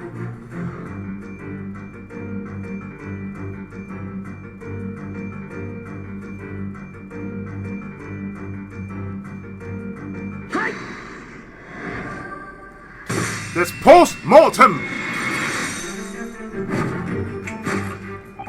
Indubitably, the truth behind the victim's death lies in this post-mortem autopsy. I just knew it had to be one or the other. His neck. The only person who could live with a broken neck would be that sailor over there. And nobody's really doing anything about this snake. I know, right? It's just there, chilling. But I like him. It has claimed its territory. Like, I like him. He don't move. I like him. I would call him Jones. I would squeeze him and forever and ever and ever and ever. Now I'm pretty sure Mr. Stroganoff's human too. Anyway, the victim had his neck broken. It is indeed a fact. It is possible that the crime scene still contains hints about the murder. You lie! Indubitably, examining the corpse will let us prove the cause of death. So he died from a broken neck. I suppose that means he would have to been struck. That's certainly possible, however. As of yet, we still have not found any potential weapons. It's unlikely that the trespassing kitten struck him. Or perhaps if he had toppled over and taken an unlucky fall. If unfortunate enough, that could very well have broken his neck. You might be right. Toppled over. Or just a simple snap. Yeah. Which would make him even more of a disgrace to his own katana. God, yes. However, this is Cosmo we're talking about. It's difficult to believe that he could have been so clumsy. Regardless, we'll have to make... Cosmo truly did not believe in true gender equality. Regardless, we'll have to make the right change. Just where could the remaining trace of Asogi's death be?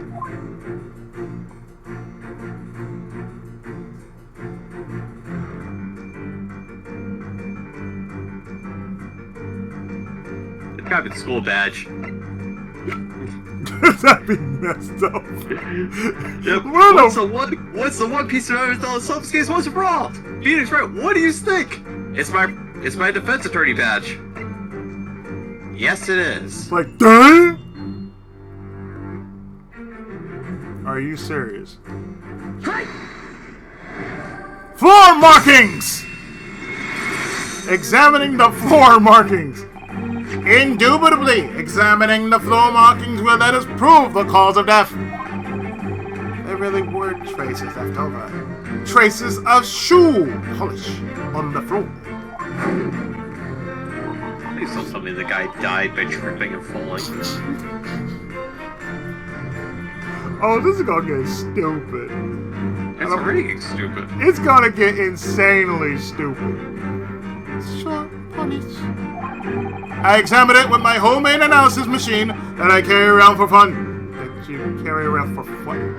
So, you were the original inventor of Little Thief.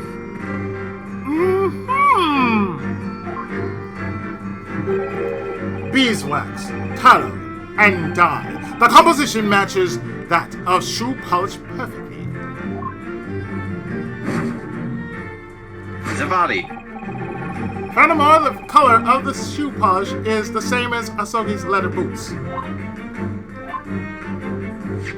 By looking at these traces, you can accurately guess what had happened.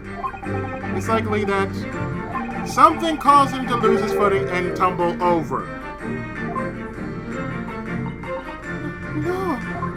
It was the DDT. God, no. The murderer is Jake the Snake Roberts. Oh, God! He is truly, he is Stroganoff. God. Jake the Snake Roberts is Stroganoff. Oh. He must have then, unfortunately, suffered a severe impact to his neck as he fell to the floor.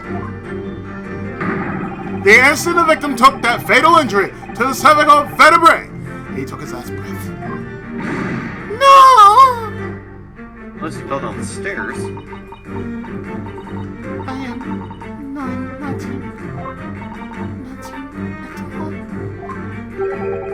Is that really true?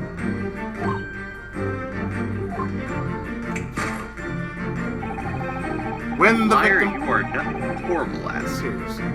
When the victim perished, a certain piece of evidence remained on the scene. Indeed. Now then, you must have desperately tried to hide that damning piece of evidence, didn't you? Okay, time on the field here. You're on a boat. Why aren't you trying to hide the damn piece of evidence in the most obvious place of all? Yeah, really. The water. Yeah. Because nobody could find it in the water. No shit, Sherlock. Holmes, Naruto, reject thing. Indubitably, your line of sight leads straight to the location of concealment. The evidence of this terrible murder is hidden within your trunk! Well, she has a nice backside, that's for sure. No. Cosmo died because he tripped over and fell? Is that all? Oh, please. If that's what it was, then...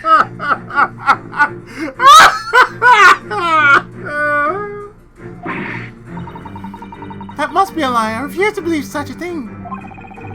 But there's no denying that the traces on the floor show exactly that. Well, yes, but Plus, according to Mr. Holmes' theory, Nikomia tried to hide any evidence of the incident. It lies in this cabin directly in Nikomina's line of sight. just where did Nikomina hide it?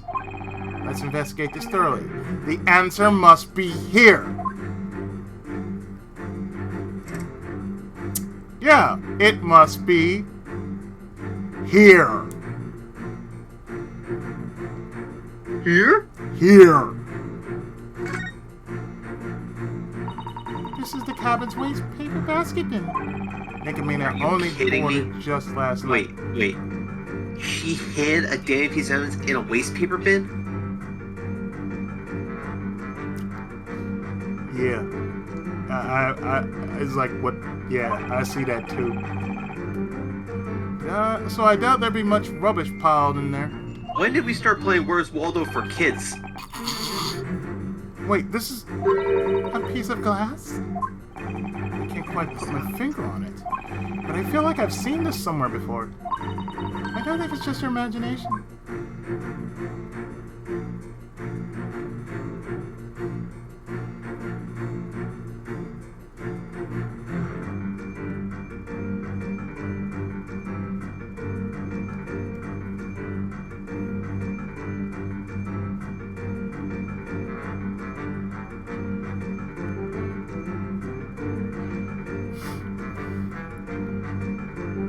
Because the trunk we can see as a red herring.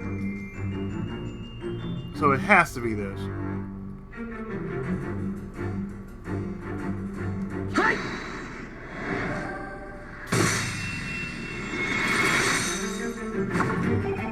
The evidence that you took the victim's life is hidden within your waste paper bin. Can't believe those were the words that were actually uttered during a case. During this game. A trash can. It's in a trash can. I have absolutely no words for how stupid that is. I know, right? The damning piece of evidence is hidden in a trash can. But we're gonna find the next damning piece of evidence that ties it all together. It's the giant neon sign on top, the person that says, I did it! I did it! I've seen this beautiful piece of glass somewhere before. Indubitably, take this fragment that was found on the floor of Asogi's cabin and... like so, it fits perfectly. It's a bell. It's a oh, God. Huh? It's Amy's urn all over again. God almighty.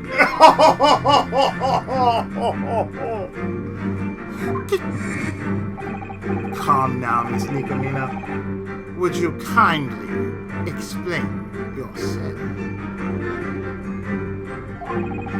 Why is it that a piece of the broken glass found at the scene of the crime is in your cabin's waste paper bin?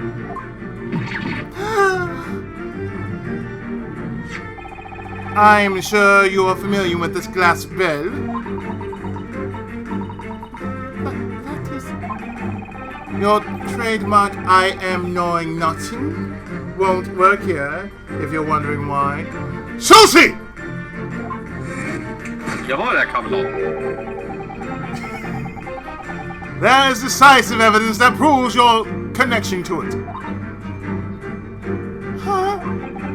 Isn't that right, Master Naruhodo? Hey! This piece of evidence that links Nikomia to the glass bell.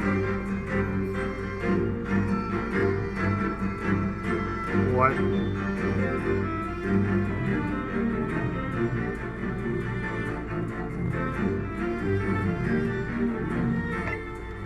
Are you kidding?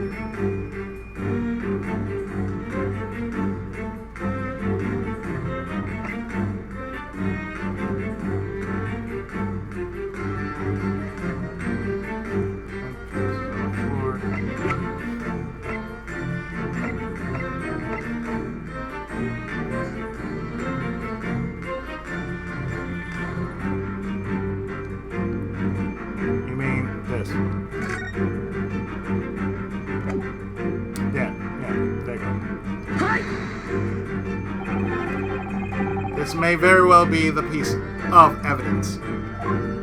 Well, Master Naruhodo, it appears that piece of evidence is going to garner a certain trademark response. What do you think, Miss Nikomina?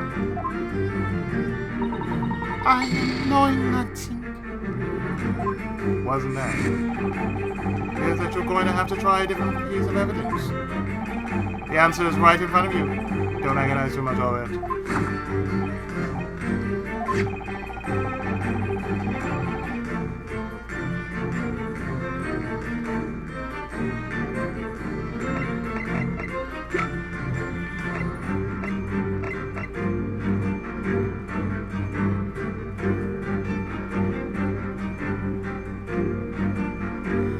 Okay, this calls for...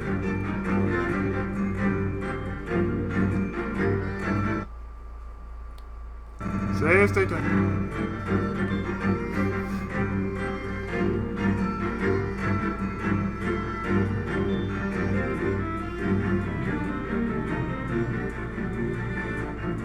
Wait.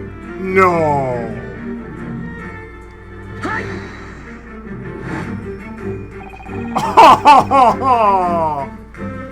It's clearly depicted in this photograph. Hanging from Blackie's neck is none other than that very same glass belt.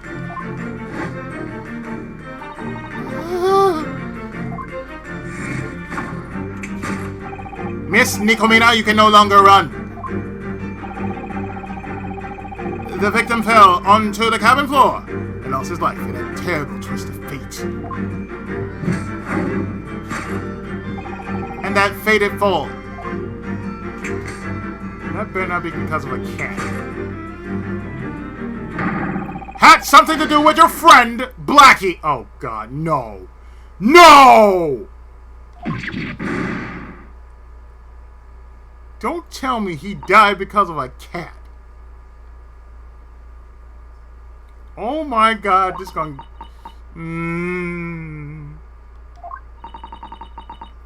No matter what, I could not say this. Sorry. Conclusion. Tripped over What? What? Please tell me that's not true. What? Oh, no! No, no! No! No, no, no, no, no! No, no, don't tell me! That's how... I hope this is a very bad joke. Because if it isn't, this game needs to be sent into the sun immediately. Oh, I want to play this something so hard. Oh my God. Yeah, I'd refuse to play if that was... Died because of a cat? How the What? Nikomina, please, we need you to tell us. What exactly happened last night? How did the cat... Why did the... It was last night, hour after midnight, when I gave Blackie meat. He went mad and run away from me. He was being cat. I have heard that cats become very nervous when placed in a new environment. I have 5 of them. They roam around. They're like looking at me. They're getting used to me. Kitty disappeared into a duct thing. So it was then that your hand was scratched. Yes. I know the ship regulations cannot bring Kitty on ship. Animals carry pathogens that can spread diseases. It's too frightening to allow. Yeah, I've been told that. So I listen to cabin next door.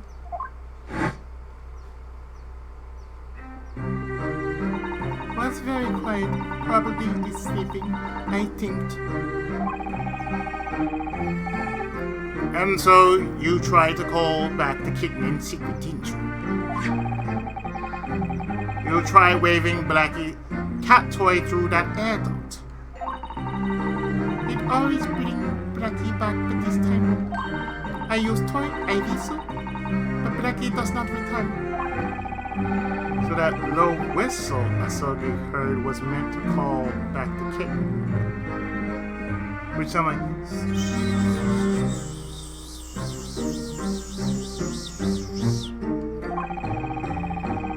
I hear that kitty cats will hide under cover and refuse to come out if they're afraid.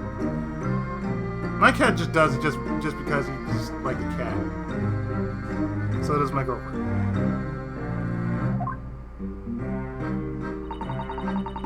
I had no choice but to wait for Kitty to calm down. Then, What? No! I thought heart stopped. I heard a cat meow and a thud, like... Suddenly I heard loud voice, then huge sound, and then heard nothing else. Asogi. So, what does it mean? He fell out of bed and died? Judging from the marks left on the floor of the crime scene, the victim most likely stepped on the glass bell when he lost his foot. What?! The victim most likely stepped on the glass bell when he lost his footing. What?! Although the eclair may be a colossal ship, it can swing around with incredible force. It could be that he was falling, a nervous kitten had wrapped around itself. It could be that as he was falling, a nervous kitten had wrapped itself around his feet.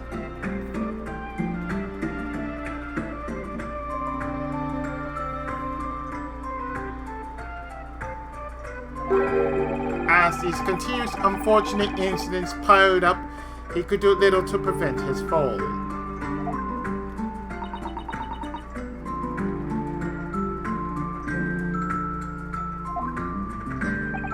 In any case, what happened with the kitten afterwards?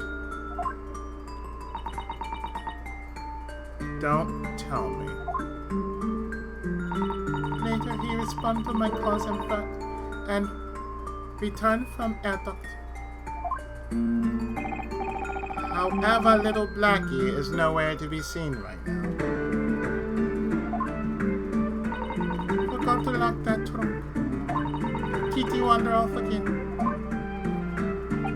Good grief. That kitty cat's as restless as I am. So he's aware that he's restless.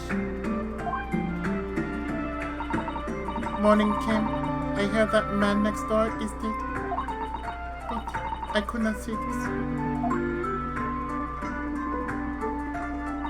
If people know truth about me, I have to go back. That scares me.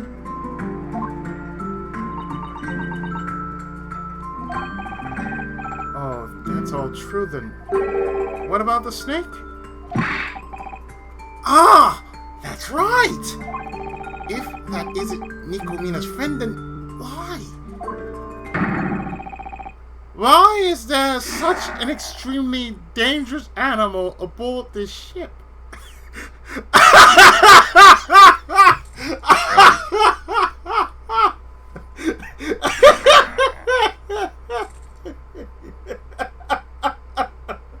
The snake has claimed its territory! You know what? You're okay. You're okay. I'm going to keep you. I will call you Charlie. Oh, forgot to mention. The snake. Its friend, you see. Named Spurishko. What? What?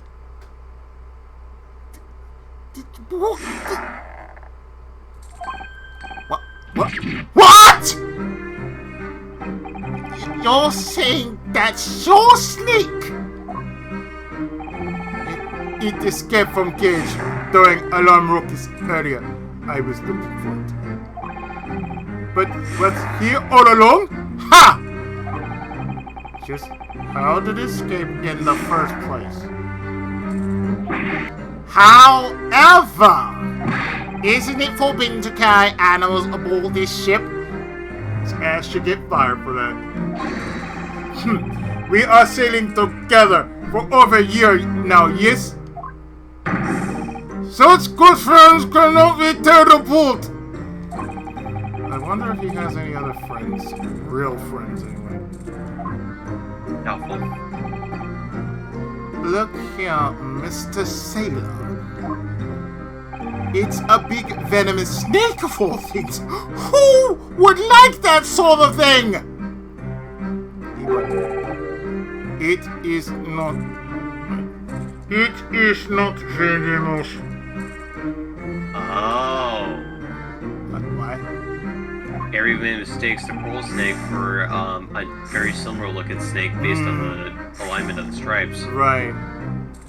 Like, I don't see it spewing venom. So special shout out to the fact that Sherlock Holmes cannot differentiate poisonous snake from not poisonous.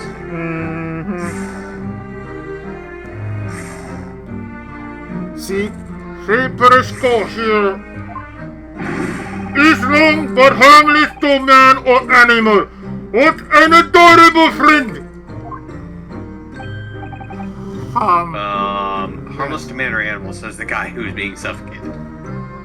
I love you! I need you! I want to love you! I lose you. You're mine now. You belong to me. It's just grumpy from hunger right now. The food to bring back cuteness.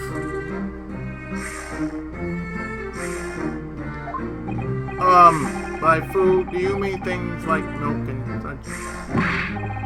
Ha! The snake exists only in fairy tales! But it's full of mice! Round fat mice! What did I just say earlier? So correct me if I'm wrong, but that mousetrap along the cabin corridor is... Yes! It is trapped to cut Periscope's favorite food! Wow. The circle of life is pretty harsh. Ah, the magnas!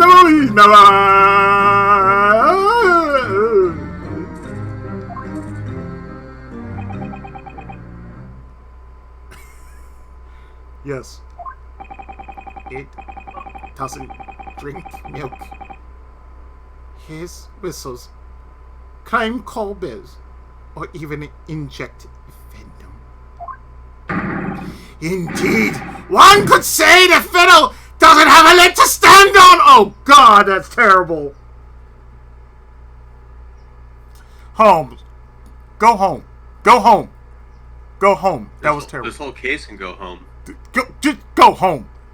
This whole case can go home. It's drunk. Seriously. No, that thing is crunk. This case is crunk. It is taking all the drugs that is in Sherlock Holmes' body. Hold the handcuffs! Do not get on it again! Which is say a lot. Anyway, Periscope has nothing to do with eating it!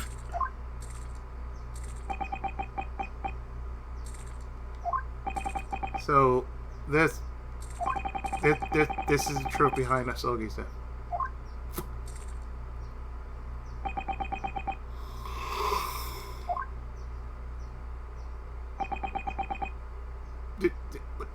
What?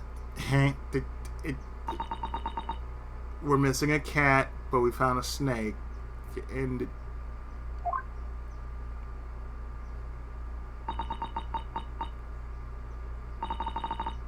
Nikolina Boshkevich. I understand that the position you have been put is in rough, and I sympathize with you. However, that said, should you take a man's life and lie in hopes of escaping your final punishment, I will turn into coal. You would be purely despicable no matter how dire your circumstances may be. What are you trying to say? Hasn't all of the mystery just been clearly unraveled before us? Everything was hinged on an unfortunate off-chance accident.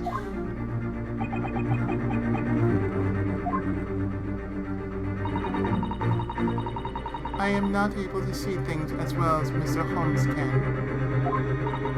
But I know for a fact... Seriously? You cannot see shit!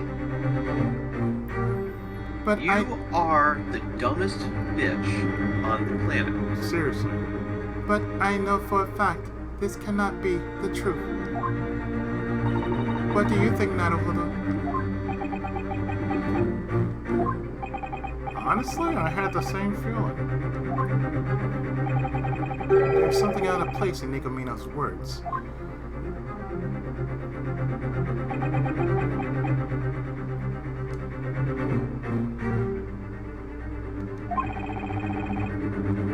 Let me be honest. I have thought to leave everything after this to Scotland Yard. What? There is only one reason why I'm investigating this incident. I am, in truth, a Pokemon detective! You're a Detective Pikachu? It's simply because I couldn't bear to look at you, Master Naruhodo. You mean me?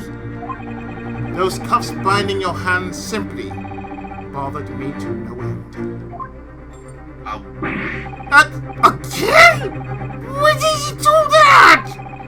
I felt almost as I had placed those handcuffs on you myself, you see.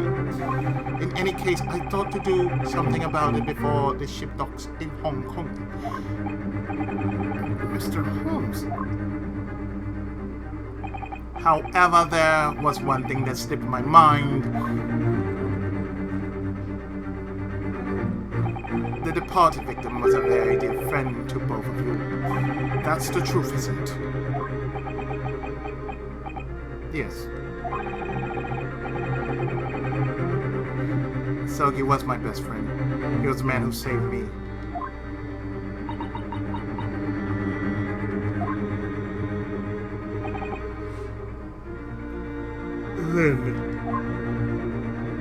Then, the truth that lies beyond this point should be sought out by your very own eyes.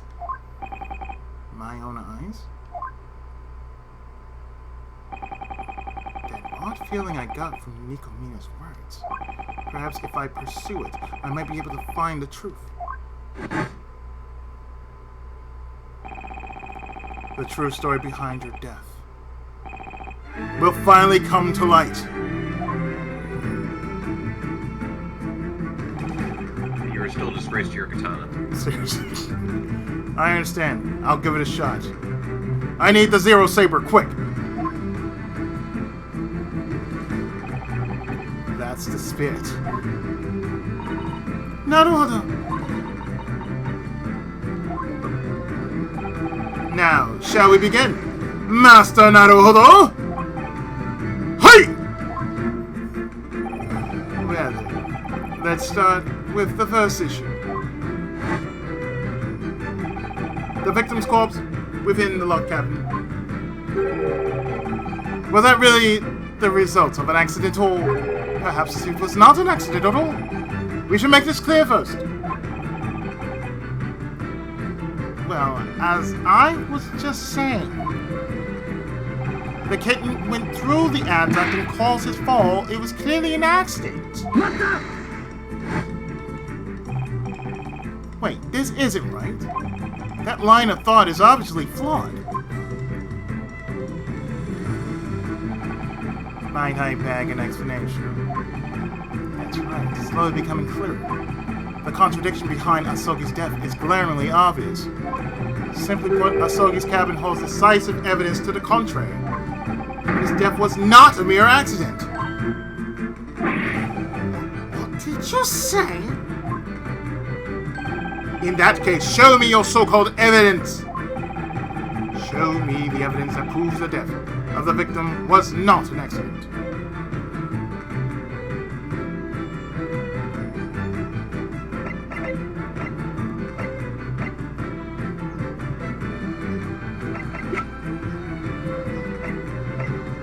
Well, at least now we know it's not a clumsy accident. I mean, because that would have been really dumb. Yeah. It's still pretty dumb, but...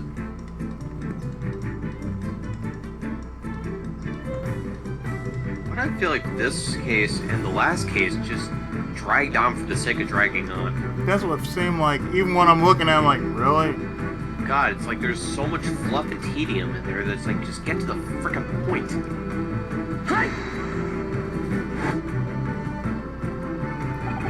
It's these marks on the floor here.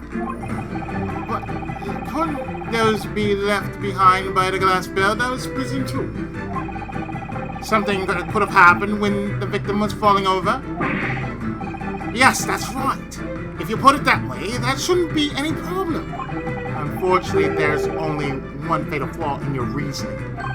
What? If that was really the case, then answer me this. Why was the other half of the broken bell found in another cabin? Ah.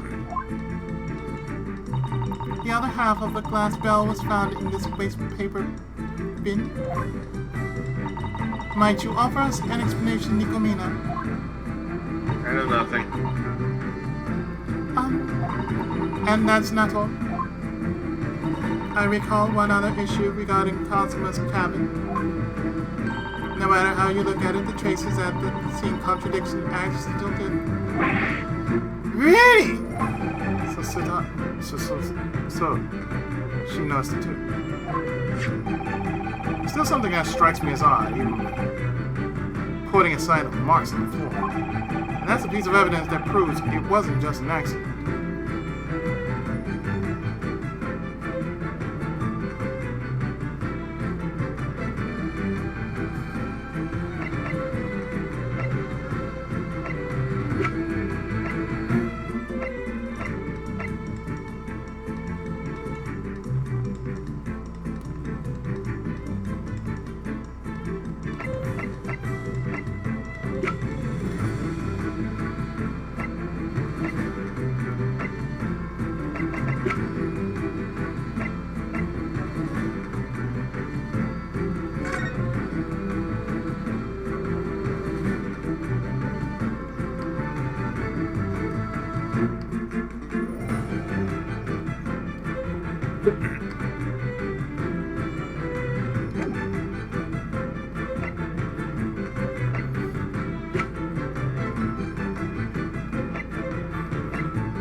Are you?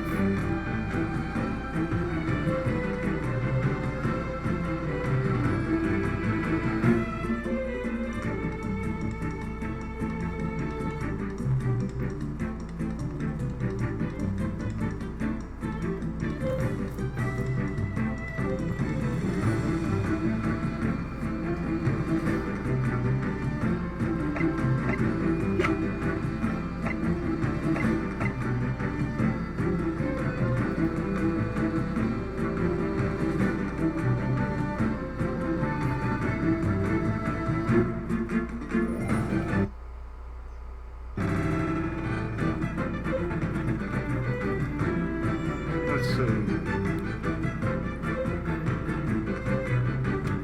Prison on the floor.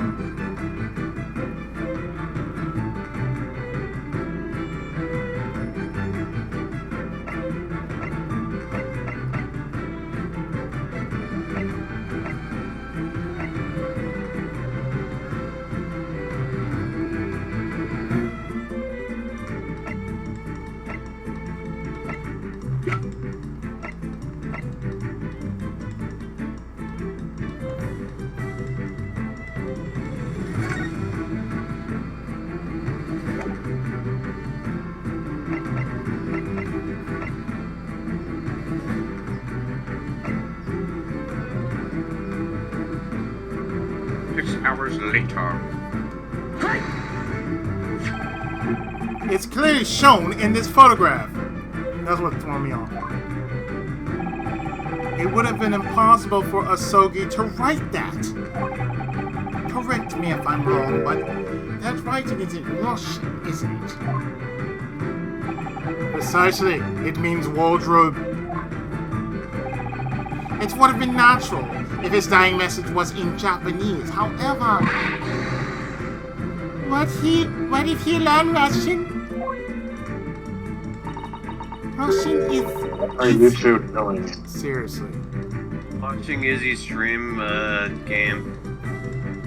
Russian is Surprisingly, some people consider a man like Metroid. Nope, and honestly, I really don't care. Well, right there. Never played. I really not a fan of Mega Man. I'm a fan of Metroid, so I never get that distinction. But whatever the case, it doesn't matter. What do you mean? As I said before, it was impossible for Asogi to have left that message. And the reason for that is clearly written here. Instant death from trauma to cervical vertebrae. Instant death. Yeah, that's definitely not right. In other words, he could not have written those words after falling to the floor. After all, he was already dead. Thus, the truth revealed by these two pieces of evidence can only be as follows. When Asogi died, he was not alone. Another person was in the cabin. Gee, I wonder who! Furthermore, that person tampered with the scene of the crime. All to escape from the crime they committed.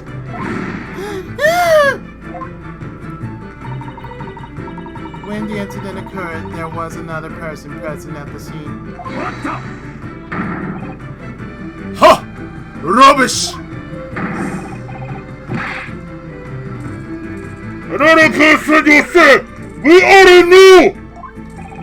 What do you mean, sir?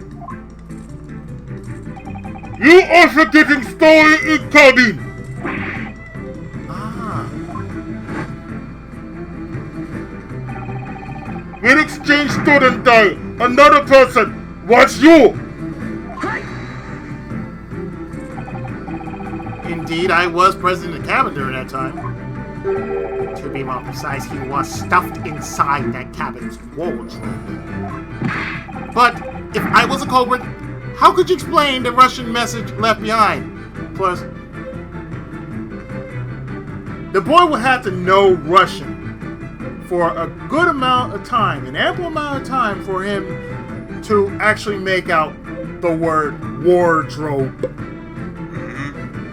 That's like me with Japanese. I can somehow write a tiny bit of Japanese to understand what I'm saying. Like, I can write a few words in Japanese. But it would take me a while to actually learn how to write it. Writing it is a whole different case altogether. That's what people don't understand about learning a new language. You can say it easy, because all it takes is a little bit of pronunciation. But writing it is a whole different matter. And I know about Japanese because they don't write with just one. But they got two. They got katakana and hiragana. Russian, yeah, you say that's easy. Shit, that's not easy. You basically have to, in a way,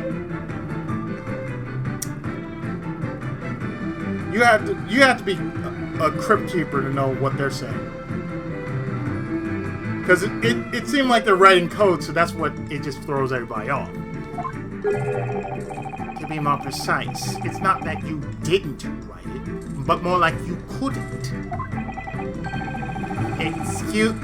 Excuse me, could you please shut up for a moment?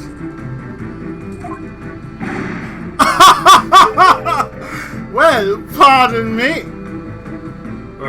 Or rather, I should say, well, excuse me! Anyway. The culprit... Princess. The culprit wrote wardrobe on the floor in Russian. All in order to frame me sound asleep inside the wardrobe for this crime. Furthermore, they retrieved a piece of the glass bell lying on the floor. They removed it from the scene because it would become evidence of Kazuma's murder. But if that were true, there would be no point unless all the fragments were discarded. Half of it was left at the scene. Do you not find that strange? Well, the crime occurred a little past 1 a.m. The cabin's interior must have been rather dark. Light was provided by one small lamp. Little of it must have reached the floorboards. It wouldn't be unimaginable for the killer to have overlooked some glass. Everyone suspecting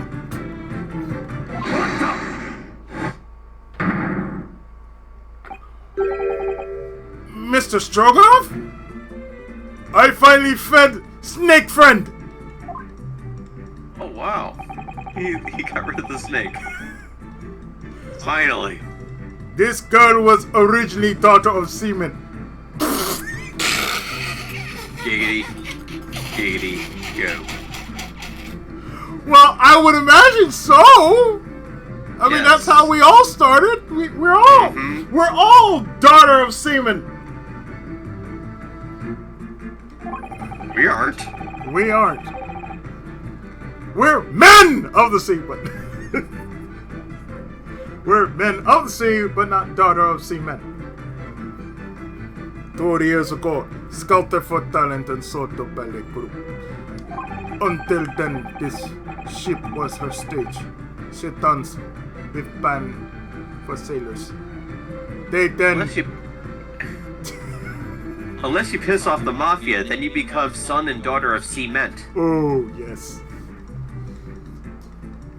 They gave her quite an encore. They gave her gangbang. No more accusations against ship's delicate fairy. I never could have imagined. When exchange student died, you think girl was in cabin too. It's not possible! No chance in hell! Ever! Okay, the last Ace Attorney character I remember calling themselves a delicate fairy was Jean Armstrong from Trabian. And less said about that weirdo, the better. How intriguing.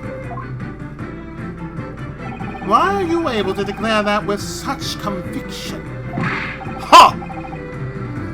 You do not already know, great detective.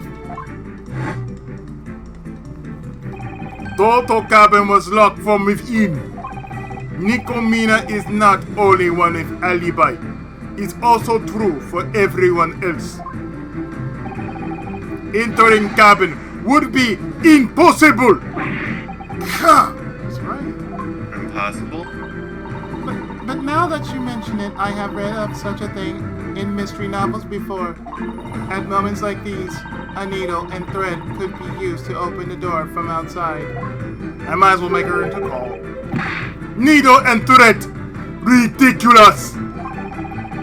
Doors in ship were built strong, cannot be opened by flimsy thread and needle. What you say is fact. This is a door of a steamship. In order to keep water out, it's made of heavy iron. Not even magnets would work. That's what I thought. It was simply because... Something, air duct, something. Yeah. It was simply because Naruhodo had spoken of this earlier. Susato, you mean? Cole? again what you have contributed to this whole thing, Susato? She never Right, you've did. been an active obstacle to the whole thing. 5 throws later, then as I initially presumed, unlatching the door from the outside is impossible. But it's not impossible by any stretch of the imagination. What you say? Allow me to say this. If you were to leave that door to me, I could latch it shut without ever so much as touching it once. And right now this cabin holds a trace of that very method. Are you serious? How about you, Master Naruhodo? Don't you also know of such a method? Method of latching the cabin door shut from the outside? Indeed, you're right. I can think of one way. Is that true, Naruhodo? Yes, after all, we both witnessed it. Well then, would you kindly point that out for us, Master Naruhodo? What is the proof that Say Fontaine. Yeah, seriously. What is the proof that suggests the door was locked from the outside?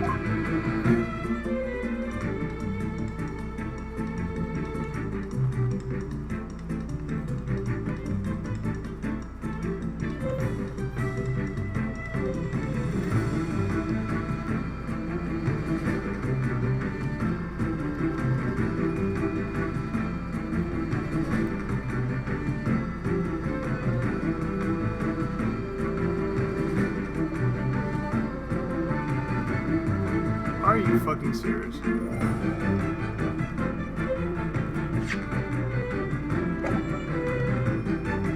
Proof?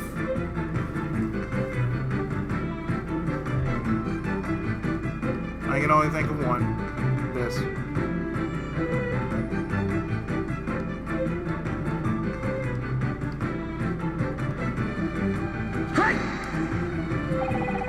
Please take a look at that bookshelf. Various books and trinkets are scattered all over the place. It is likely that they fell down during the emergency stop earlier. Yes, there's no mistake about that, considering how massive the ship is. A tremendous force would travel throughout the ship's interior if it were to stop abruptly. As such, it would be only natural that a couple of small items would topple over. If I recall correctly, that would be due to the item's inertia.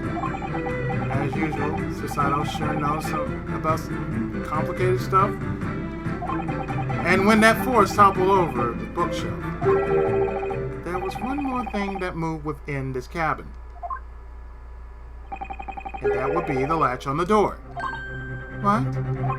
After that emergency stop earlier, I understood everything. At that time, none of us had latched the door. Despite that,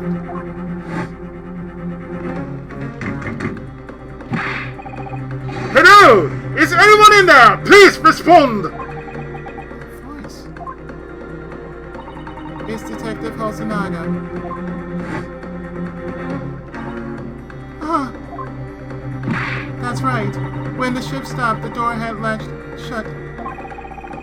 This door latch may be made of metal, but is small and lightweight. Due to the earlier mentioned force acting against the latch's inertia, it had moved. Could you be implying that last night after the incident had occurred?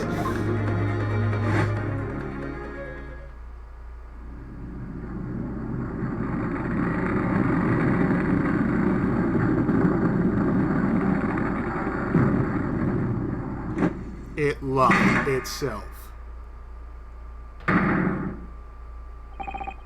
The ship, the SS Eclair, pulled over for an emergency stop?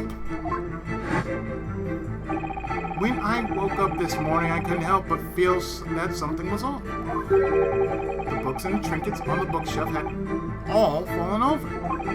It was as if a whirlwind had swept through the room. It just looked like it does right now. Oh, now that you mention it, the items certainly were scattered about. Although everything is neatly put back together by now. That's why right after I entered this room, I was very surprised. All the books and ornaments had fallen over in the exact same way as in Asogi's room. Ah! What do you say to that, Nicolina?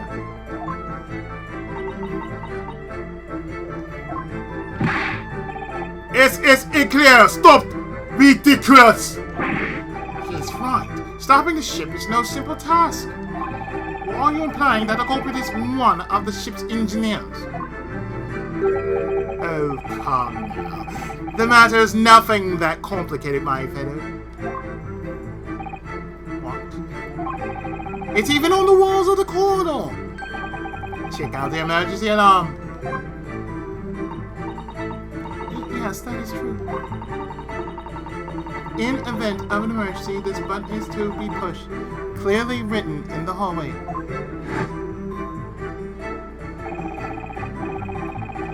During dense foggy nights, those on lookout cannot ensure safety with their eyes alone. As such, buttons are installed on the ship to allow the crew to issue emergency warnings. Such a fascinating button just begs to be pushed at least once or twice.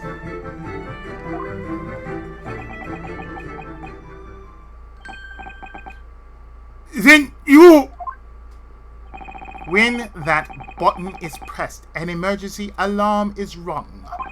It causes the ship to come to a complete stop and alert everyone on the ship of the situation.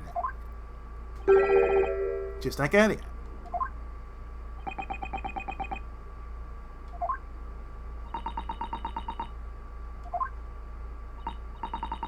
Excuse me. Could it be that you...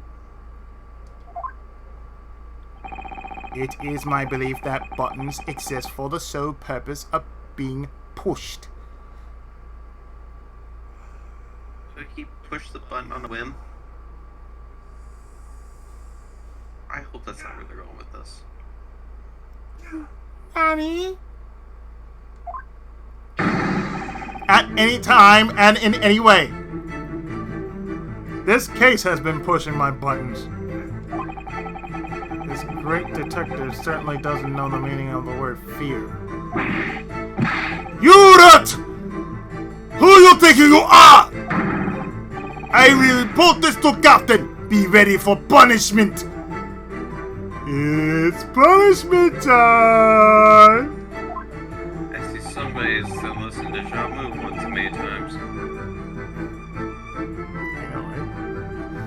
Calm down, my friend. Why don't we postpone that to a later time? Anyway, with the alarm raised, I was able to confirm something. If the ship was to make an emergency stop, the cabin's latches would lock themselves. And so there's but one question to ponder next.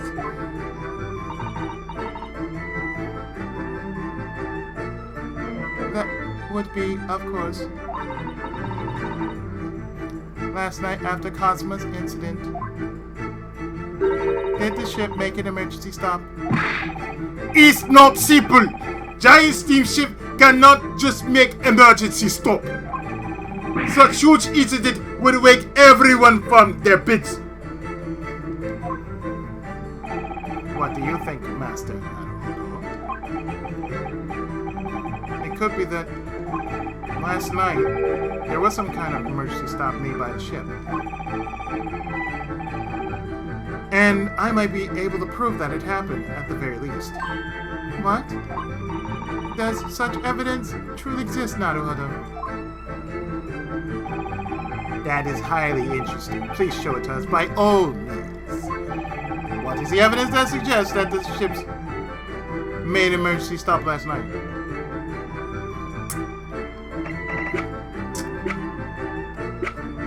Oh, you should never done this, sir. Here. Mr. Stroganoff. You were on security lookout for the first class cabin area, correct? Huh? I mean, duh! What about it? The ship's log is a record of that lookout, correct? Oh! That's mine! Ah, yes, it looked like you accidentally forgot about it and left it on the desk. So I took the responsibility of taking it into my custody in order to bring it back to you. Was not accident! Left on purpose! In any case, if you take a look through this record, at regular 30-minute intervals, nothing unusual is written within the log. However, starting from 2 a.m., there are no records written at all. None at all? That is just, well, obviously, was nothing unusual. If there was nothing unusual, then nothing unusual should have been written. Every 30 minutes, if nothing happens, you make a note of it. No matter what time that is part of your job, you are to make a log. You had one job. And you failed! Unless you're telling me you passed out from the snake having love with you. Indubitably. In other words, after 2... You had one job and you messed it up. Oh, God, you fucked up hard. In other words, after 2 a.m., on board the Eclair, something had happened. Something important enough to cause someone to even forget the ever so important ship's log. And that would be the emergency stop. Do not be making ridiculous assumptions. To be honest, I also seem to have trouble believing that such a thing could have happened. And why is that? Yes, just think about it. Consider the magnitude of such an incident. No matter the circumstances, certainly we would have noticed it. That is true. After all, we just had a taste of that emergency stop ourselves. Such an incredible alarm, and such an incredible heat. Should have been used on you. No matter how deep in sleep we could have been, we would have woken up from that. Well, if it's something like an earthquake, yeah, you damn right I'm gonna hop right the fuck on up if there's an earthquake.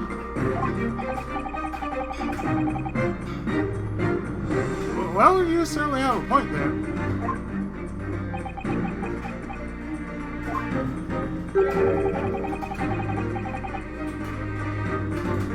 Have you noticed the throbbing as well? For her? No. What? What could you be referring to? Your heads.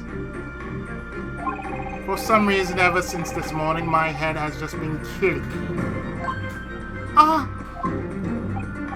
Now that you mention it, I have not been feeling the best for whatever reason ever since this morning. Of course, you're on a boat. I haven't either. My head has been feeling heavy all morning. As I had suspected. It's been much the same for everyone. That's right, now that I think about it, it's been the same for me as well. Pressure. Pressure can do that to you too. Because turbulence is a motherfucker. After eating dinner last night, I ended up feeling drowsy all of a sudden. Somehow made it to the wardrobe, but I don't remember anything after that. When I woke up this morning, the first thing I felt was that throbbing pain in my head. By the time I came to my senses, I was dragged out of the wardrobe. In cuffs. And with both hands cuffed. There's no way I wouldn't have woken up from something like that.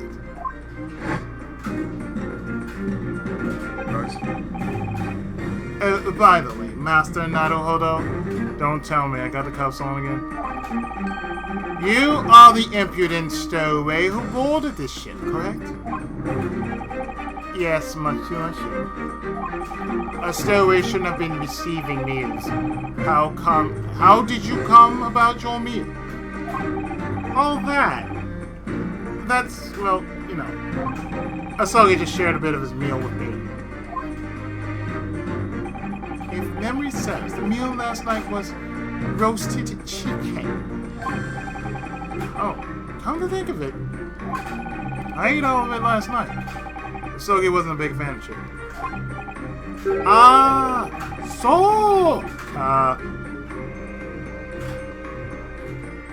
The victim did not eat a single bite of the chicken. That's right. But why is that important? After relaying that information yourself, have you not come to realize anything? Might you be saying that the chicken was laced with poison? Yep. Was abnormal? Exactly. How dare you mess with the sanctity of roasted chicken? Oh, that's a crime against all humanity. Exactly. That's up there with stealing toilet paper. Ooh. Ooh. Or paper towels. Ugh. Amen. It's like, there's a reason why when it first went down, oh, you gonna have this limit on paper, okay? Paper towels and toilet paper, oh no, there's a limit. Nah, you motherfuckers are gonna get at least 2. Y'all ain't getting no more than that. People gotta rub that. People gotta use that paper. Somebody gotta wipe their ass with that paper. If not that, something else. Oh, so that's what it was. The food provided by the ship last night was tampered with. When eaten, you would be lulled into a sweet sleep. That kind of tampering. Oh, food coma? Yeah, we know about food coma. I miss food coma. That good kind of food coma. The one that you can only get from Hometown Buffet or just a big-ass homemade meal. It was laced, sir. It was laced. Sleeping drugs, you mean? In that case, in order to put the ship into an emergency stop, the culprit put sleeping drugs in all the food. Naruhodo, I do not think that this is much too impossible of a task to pull off. Exactly. It is impossible to drug all of the food on the ship, assuming that the entire crew was not cooperating together on the matter, that is. What? Much as I would like to see the sterling conclusion in the next 2 hours, Don't worry, you'll see it. I unfortunately have to go to bed. Don't worry, you'll see it up by tomorrow. Don't worry. Yep. Several hours later. Yes, definitely several hours later. Oh, yeah. There. What are your thoughts, good sailor? Huh? I'll stick around to end your stream. Okay, cool. I am of the opinion that it would be difficult to cover up this matter any further.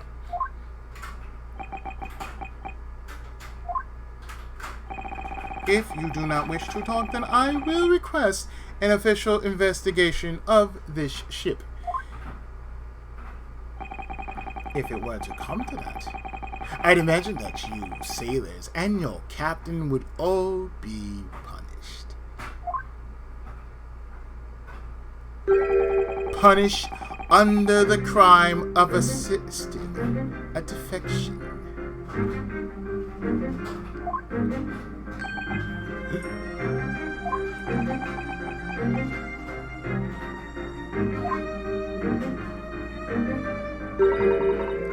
That is enough. I will tell everything. What? I do not want to trouble say this. At one point you were all comrades who traveled together, right? That is why I asked them for help when I ran away. All sailors wanted to help. A princess who abandoned her motherland and Beletru. How in heavens could this be? As you say, last night's chicken was dropped heavily. Now that I think about it, there were some better lumps mixed in. Ah yes, sleeping drugs probably did not dissolve all the way. Oh, what kind of seasoning is that? Around midnight, Princess boarded a ship in agreed-on area in open ocean. Smugglers bring her on small fishing boat. And we, the passengers, remain sound asleep, blissfully unaware of what was occurring. Thanks to the sweet magic spell cast on the delicious chicken. Then I will not be touching any more of that Chinese food. No, actually. I'll still be touching Chinese food. It just reminds me of that time I went to Szechuan. If I had mentioned this, it reminded me of that time I went to Szechuan, and we saw one of the waiters actually pick their nose.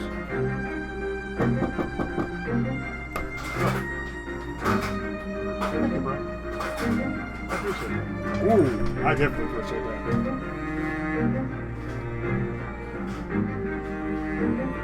Then, okay, I want to make that up to him. Then, the people who were awake on the ship last night were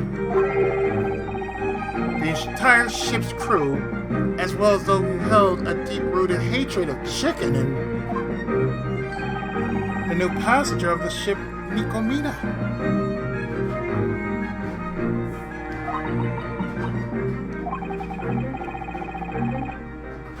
In other words, it would have been possible for you to utilize inertia and the ship's emergency stop to let shut the door.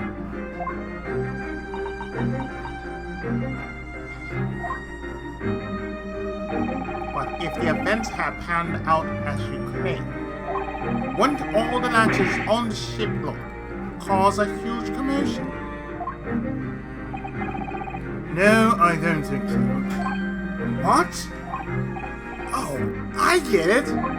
Last night we all had our meals within our respective cabins, and then we were overcome with incredible drowsiness and went to sleep. Consequently, all the passengers were in their own cabin. Nothing would be out of place if they woke to find the latch on their cabin door shut. And that's why not a single soul noticed anything unusual.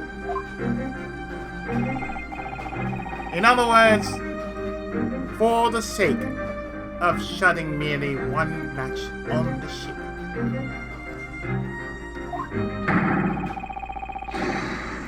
The corporate force declare to make an emergency stop.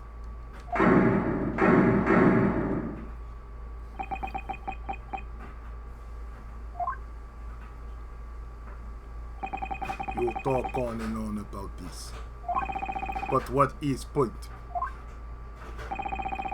It is just as you have heard. There is no doubt that there was a third party present at the crime scene. For the purpose of framing someone else, they left a message in Russian on the floor.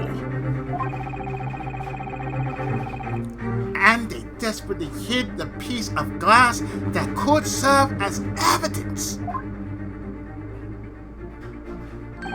And to top it all off, they put the ship in an emergency stop to latch the scene's door shut. I must say, it was a job well done. But I am knowing nothing about any of that. Keep going with funny jargon and big words if you want. But we sailors are not caring about your fancy logic games. We do not believe we are seeing with our own eyes. That's quite the fine maxim you have there. I'm not playing, Lufia. Huh? In truth, I am of the same belief. What is seen by one's own eyes is everything. Master Naruhodo. Hey! Can you hear it? Cries of confession reverberate throughout the ship. Cries of confession. I'm sorry. I'm afraid I don't have any idea what you... The proof of the crime. It is not the ears that hear that voiceless voice. Rather, it is none other than the eyes. It all stems from observation. You still make no sense. What is point? Now, let us begin. This time, once and for all. For the sake of reaching the final truth, we begin. The theater of logic and reason.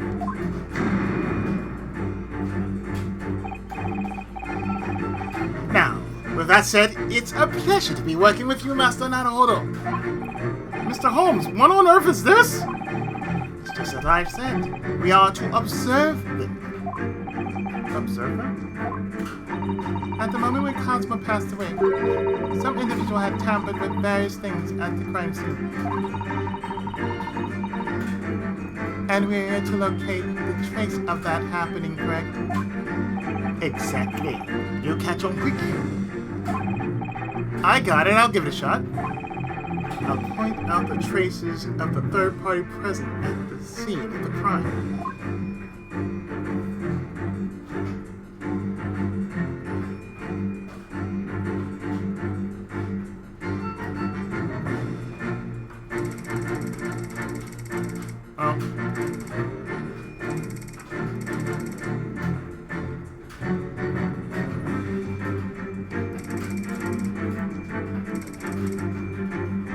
Well, it's right here.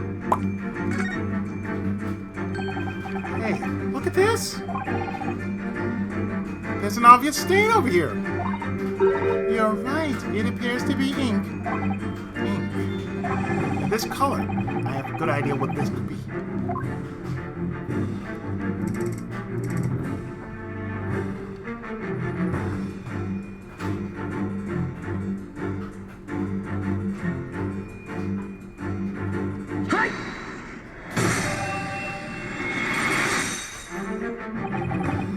Mr. Stroganoff, you have a purple stain on your white uniform. Huh? Oh, must be smudged from somewhere. Would you happen to know anything about that stain? What you say? As of this moment, we are still unable to pinpoint the significance of that stain. How about we go ahead and clear that up? The purple stain clinging on to Mr. Stroganoff's uniform. I believe it is obvious what its true identity is. Exactly. Well then, kindly present a piece of evidence, if you would. Hey! Those traces left on Mr. Stroganoff's uniform. The evidence that points toward their true natures. Crime scene photo.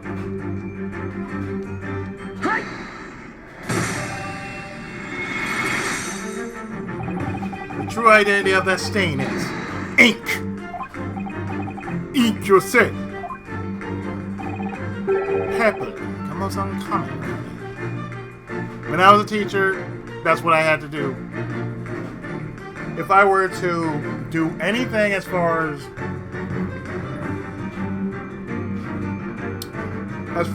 checking tests, I would use purple ink.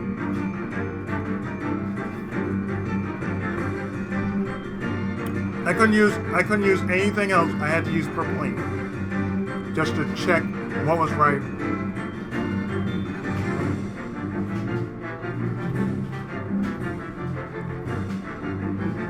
As well as what was wrong. Oh! You seem to have realized the meaning behind that. The Russian words on the floor of the scene were written with purple ink. Sorry. The Russian words on the floor of the scene were written with purple ink. It's the exact same color as the stain on your uniform. If the ink had dried, then it would have been impossible for it to stain. Therefore, immediately following the event of that ink spill, you were present in this cabin.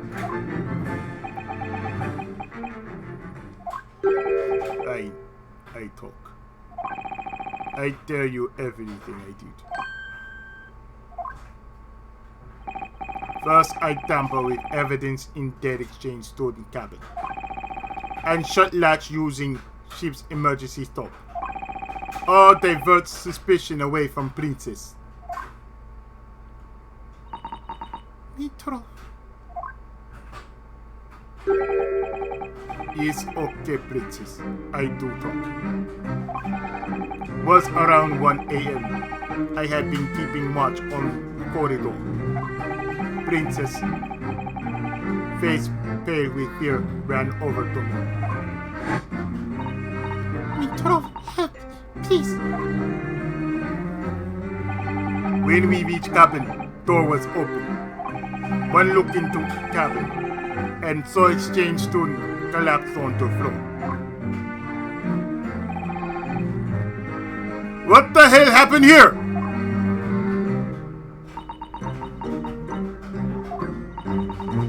Don't tell anyone. But my friend.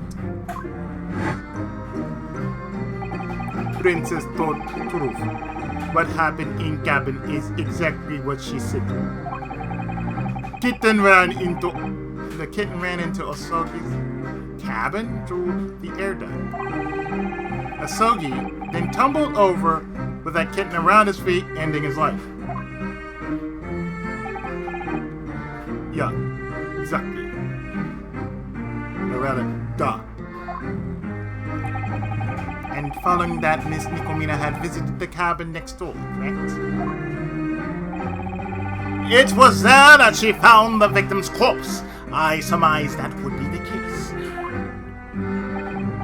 Yeah. She heard fall, so she went to look. Right, Princess?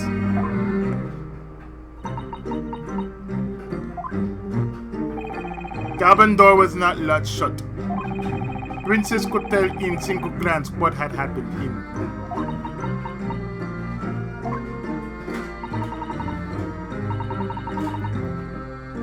I have one thing that I would like to confirm.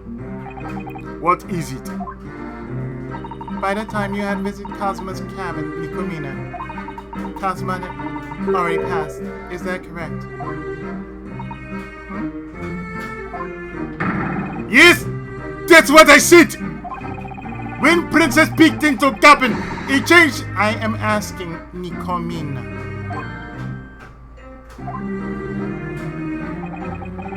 Nikomina, your answer?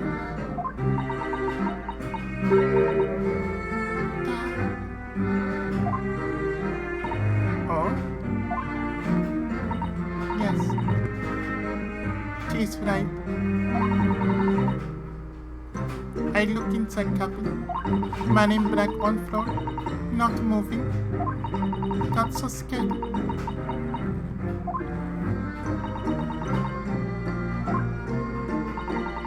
I understand. I will believe those words. This time for sure. The truth. That must be the truth behind Asogi's death.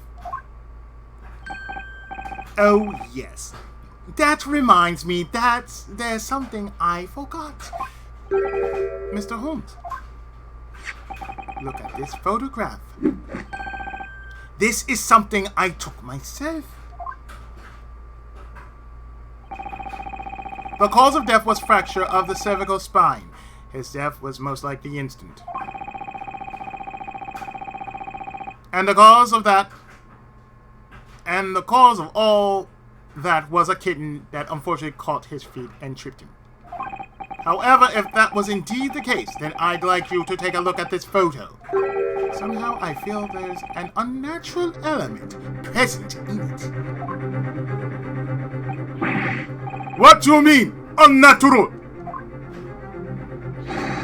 Master Naruhodo, what's your opinion on the matter? Hey! Sogi's life ended unfortunately due to an accidental fall. Supposedly an unnatural element lies within this photo.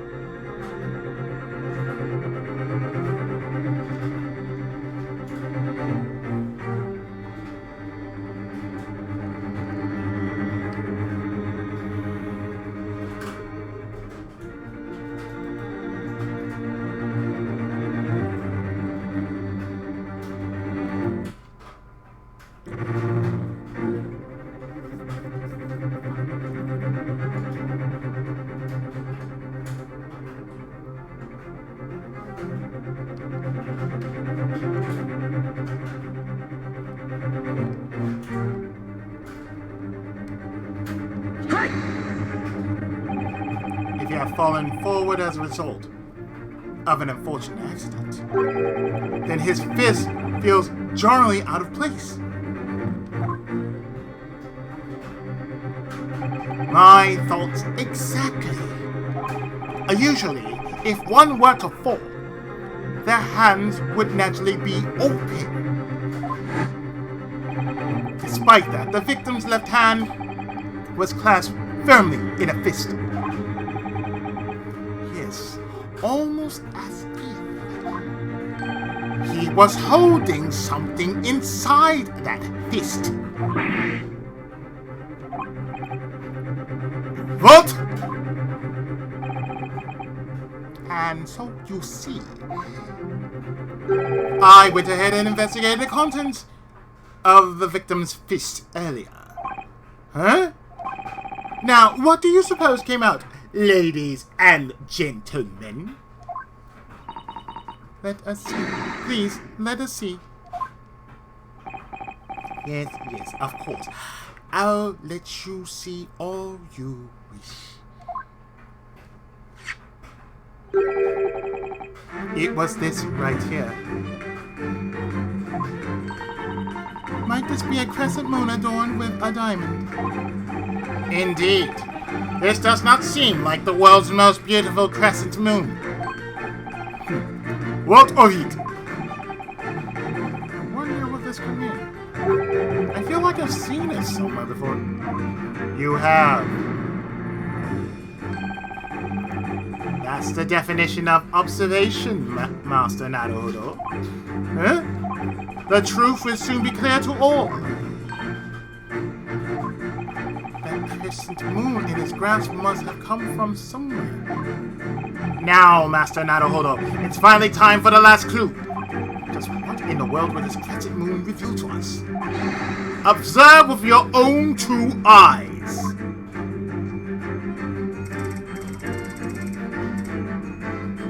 Yeah, it's right here.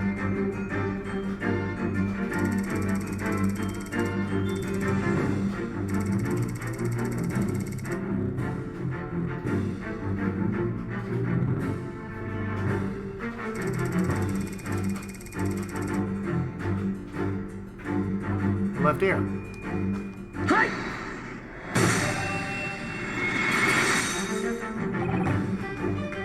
Nikomina,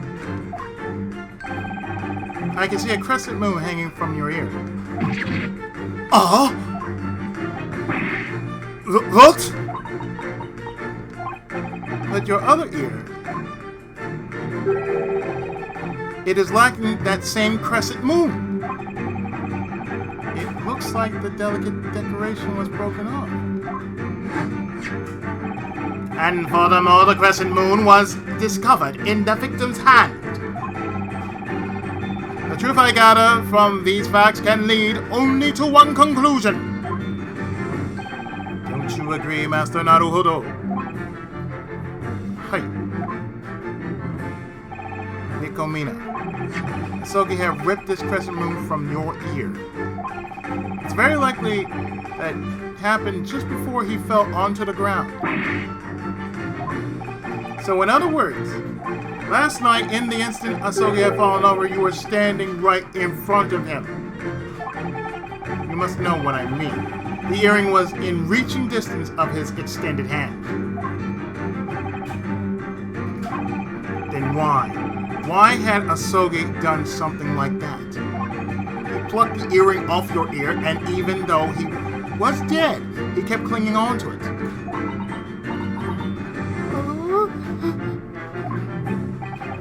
But it's just... This time, you'll have to face the music. Nobody can protect you. Please answer me, Nikomina. Last night. Just what did you do to Asogi?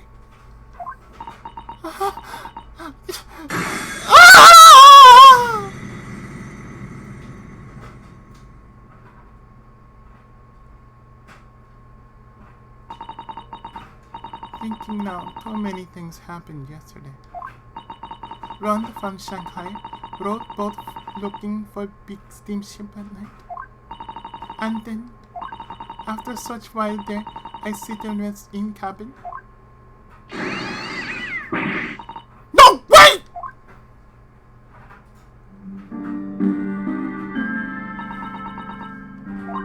When Kitty ran into air duct, I turned pale. I whistled and called her Kitty. I tried to bring back the toys, but Kitty just would not come back.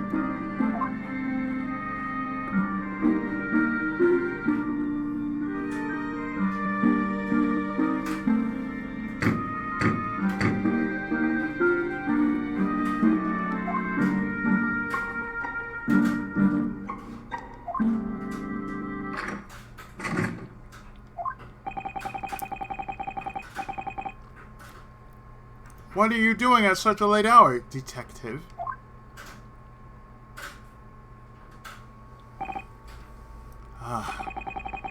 Do pardon my manners, my lady. I was certain that an acquaintance of mine had come for a visit.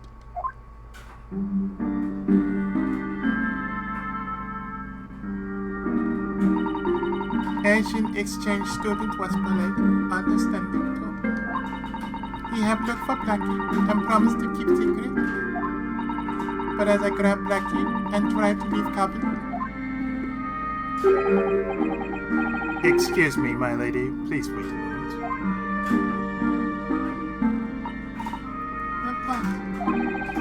I can't help but feel as if I've seen your face somewhere before. Right. You are the Russian ballerina, Miss Borshkevich. Am I mistaken? No, I am not knowing that person. My heart freezed in terror. I know this was dangerous discovery.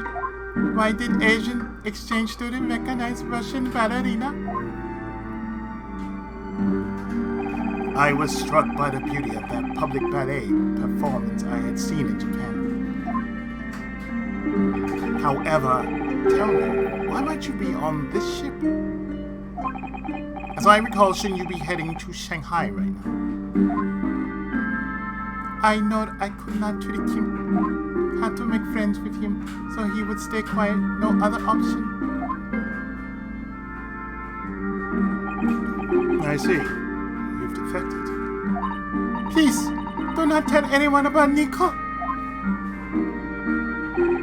If that's the case, please wait for a moment. There's someone who I wish to discuss this with.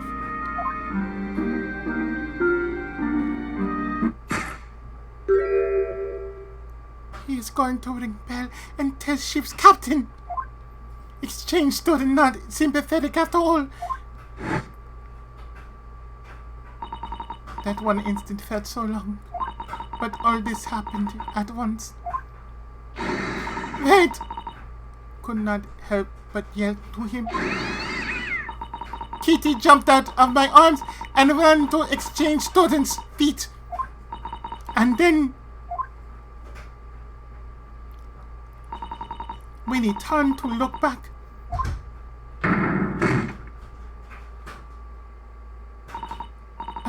I pushed him away hard as I could. After that, I am remembering nothing. Why push him? Still not sure. I just wanted to stop him. Wanted to stop him from telling anyone.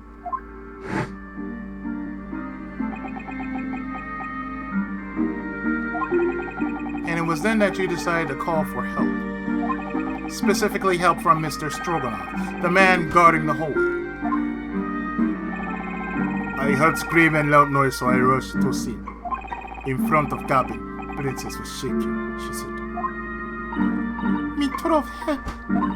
If I am caught, there is no place left to run.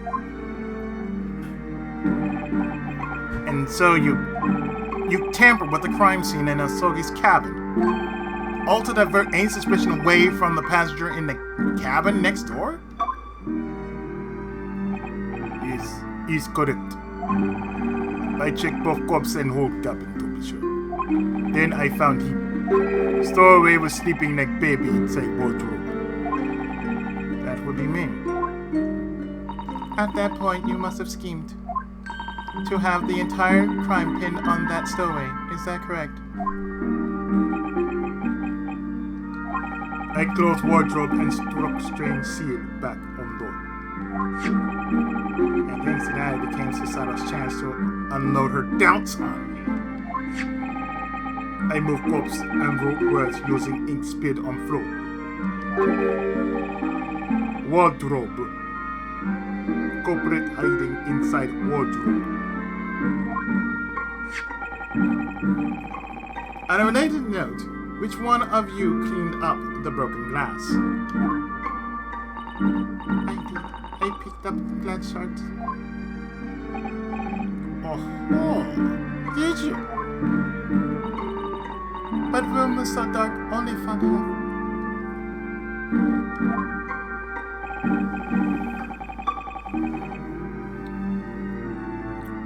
After this, I returned Princess to cabin and add final touches.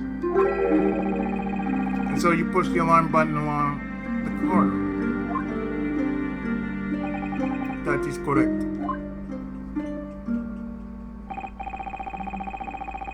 Thus, the outcry resulted to an emergency stop close to 2 hours past midnight. The door latch shut, thereby completing the creation of our locked room.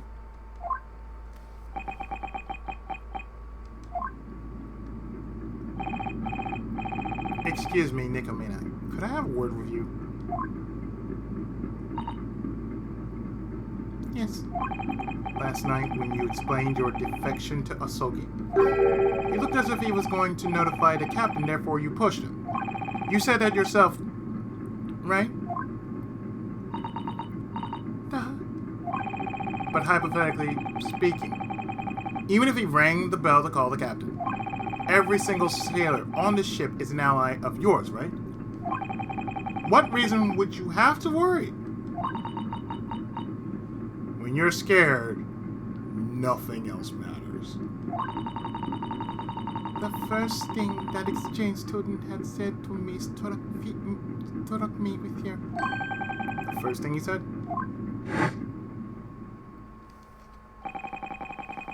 What are you doing at such a late hour, detective?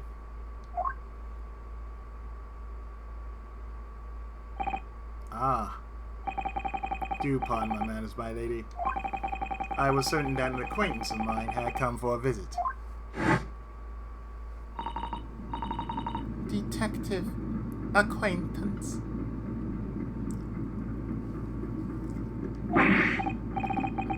Oh, that means...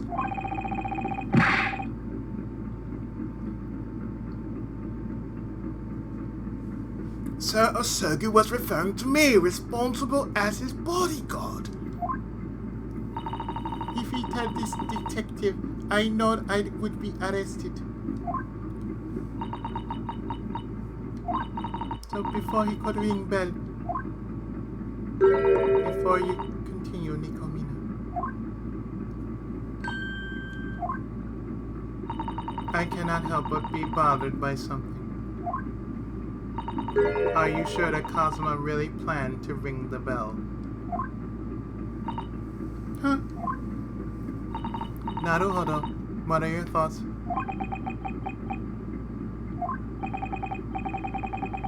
I'm not him, so I can't say for certain, but... At the very least, I do know one thing. Asogi isn't the kind of person to call for extra brawn out of nowhere. But he really walked towards bell.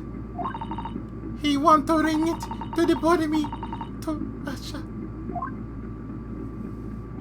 Well, Master Naruhodo, it appears we are in need of one last reasoning session. Huh. Reasoning, you say? What did the victim actually try to do in that moment? Just what could have laid before his eyes? How about we take a look for ourselves?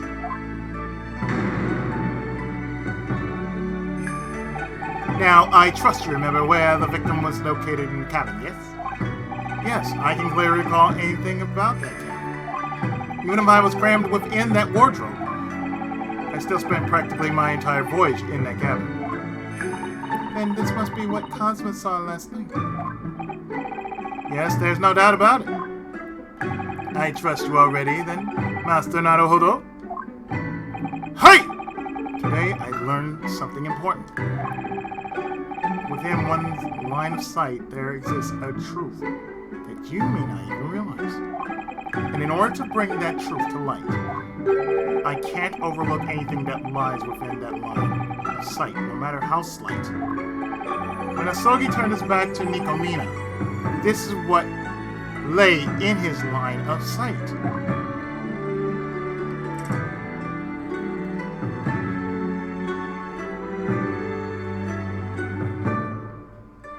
The closet.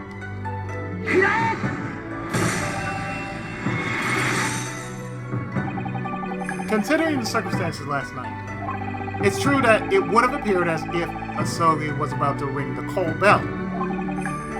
Indubitably, however, besides that coal bell was a wardrobe.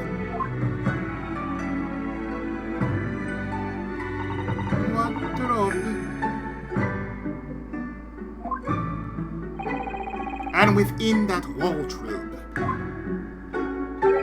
was his friend sleeping ever so soundly.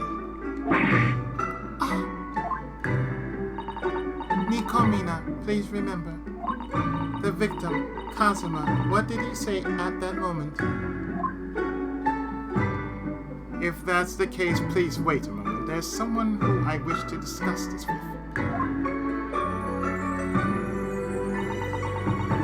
Discuss it. He had no intention of calling the crew. He simply wanted to wake up his good friend and discuss how they could help you. Is there anything we can do? Probably something like that. No! Of course, as it stands now, it's impossible to know the full truth. But as for what lay within Kazuma's line of sight, you should have made sure of what that was. She acted without reasoning. Fear's a fucked up kind of drug, man. Nikomina. Thank you for telling us the truth in the end. However, the fact that you took away his life will never disappear. Please, do not ever forget that. I am sorry. Truly, very sorry.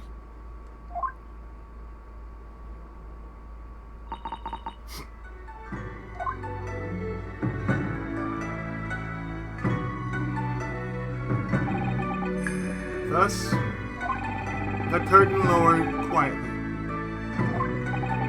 on the incident involving the SS Alclair.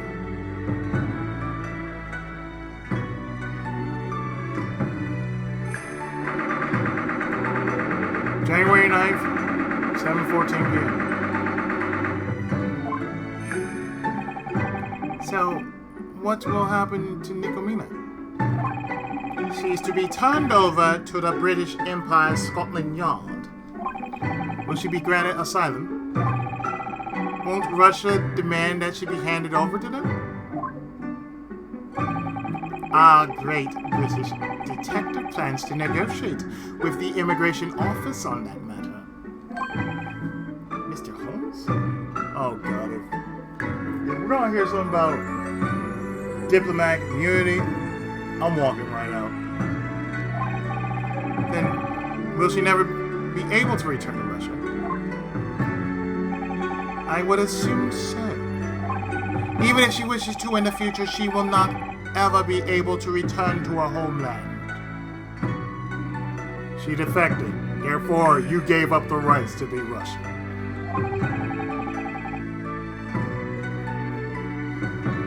That is what it means to defect. I see. I'm very sorry. Stroganoff. Only wanted to help Princess. But you lose best friend. I did not think of your feelings. Princess and I return ourselves over to Scotland Yard. I see. In any case, thank you for returning my freedom.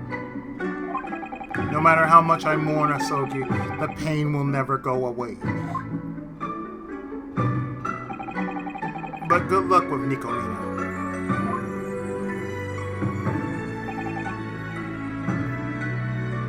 Thank you. Now then, it would be best to prepare for disembarkment soon. The ship will arrive in Hong Kong tomorrow. I am deeply sorry, but on top of turning you over to the consul, you will be repatriated to your home country. I understand. I was a stowaway after all. I wasn't going to be overlooked. With that said, shall we return to the cabin?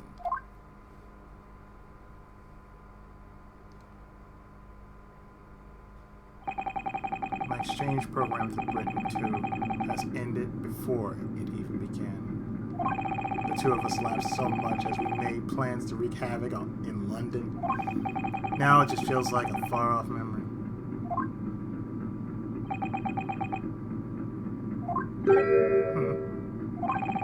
I can hear someone sobbing.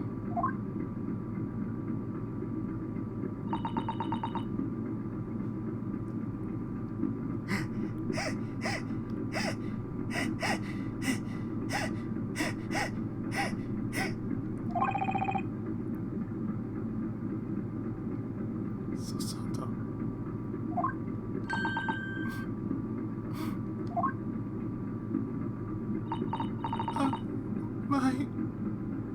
How long have you been here? I just got here.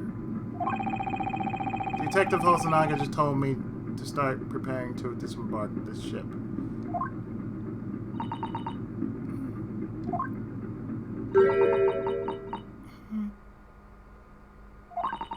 I'm still finding this whole matter quite unbelievable.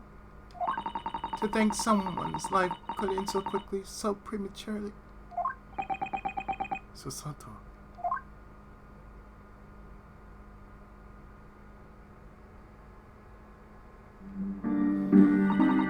Kazuma set out on this grand journey whilst holding on to a grand dream.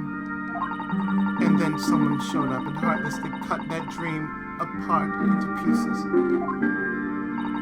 I will never let them get away with this. At least, that was what I thought.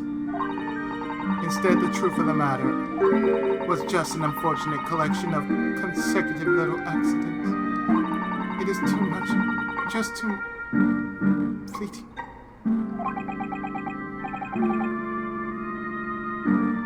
It really is. I am afraid that I cannot offer any words of apology for that matter. Detective. My duty was to ensure that Asogi made his voyage to the British Empire safely. Not only was I unable to accomplish that, but I also made his friends suffer. I, Hosonaga, will do anything you ask as a means of apology. Detective Hosonaga, I don't want to pin the blame on you. As you can see, I'm finally free at last. Huh?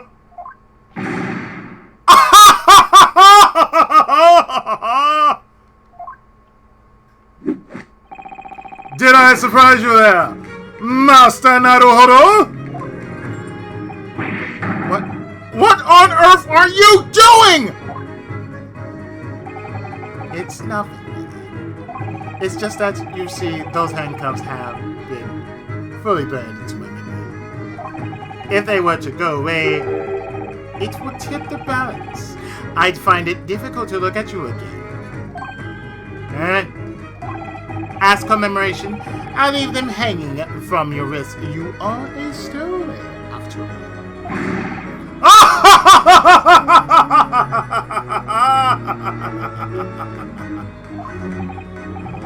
Just how mean can he be?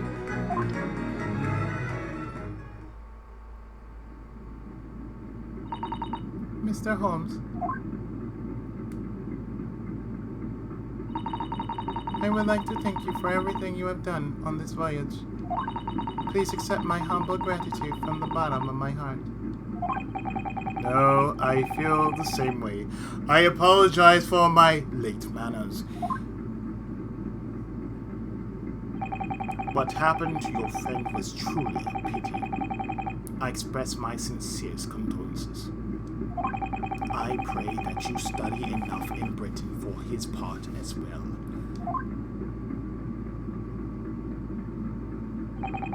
Unfortunately, that will not be happening. We will be disembarking at the next port, Hong Kong.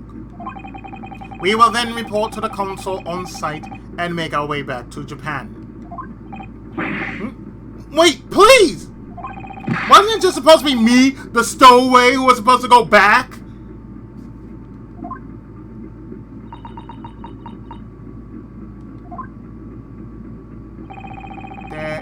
agreement between both countries over who the exchange students would be.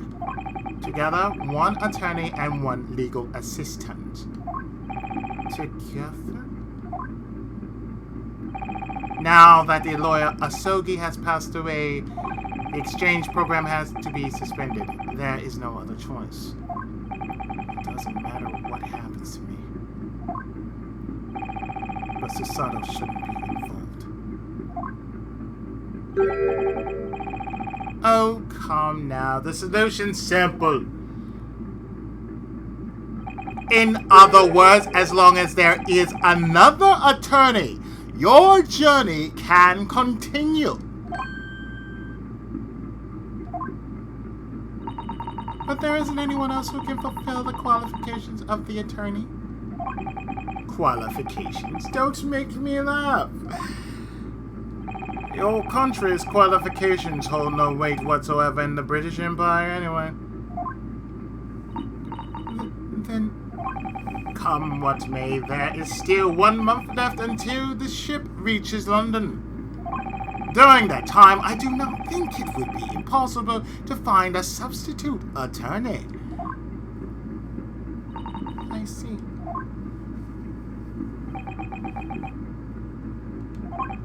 Hey, Susato? Hi. Could I possibly fill that role? No. But you are not an attorney! Oh, could you possibly be a law student? No, not exactly. If that is the case, then that possibly is no more than a dead end.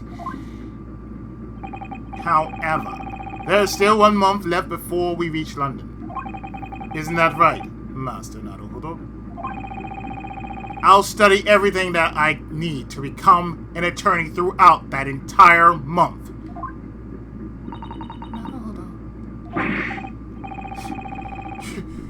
Ridiculous!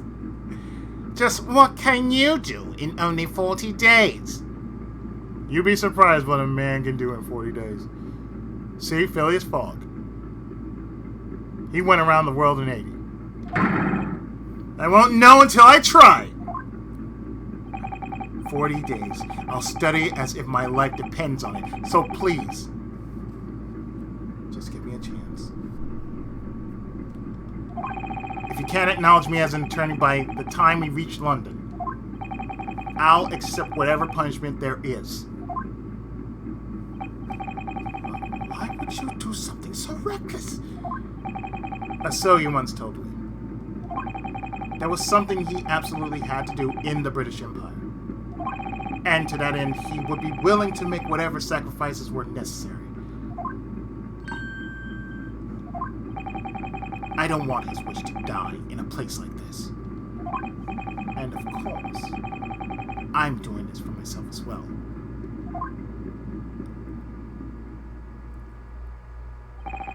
I will become an attorney. I swear it. Dun dun dun. What do you think, Susato?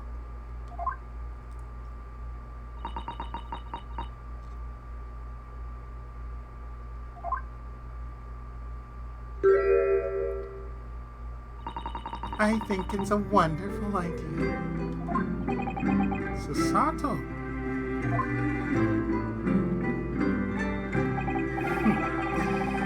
Your thoughts for a detective? On what? One attorney and one legal assistant. The numbers are a proper match, no? No. That's just plain codswallop. Codswallop? I think it's just fine. It seemed like it'd be fun. Fun. It's more potentially fun than, for example, duty or rules. And that's all there is to it.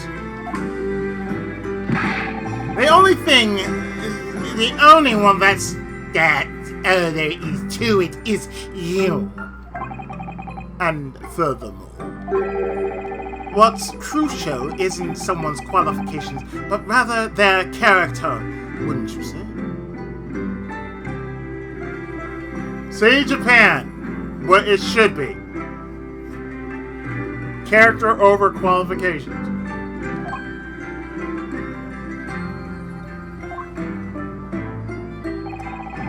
Even you have seen it with your own eyes.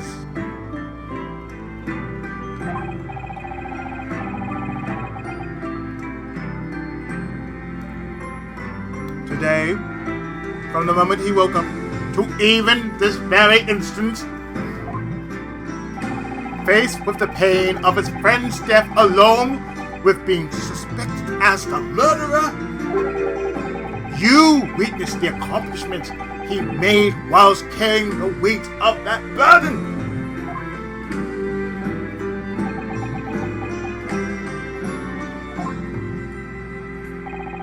I understand. I'll make sure our country's government understands the situation. Detective Hosonaga. Come to think of it, I did promise you this just earlier. I promised that I would do anything you asked as a means of apology. Arigatou gozaimasu!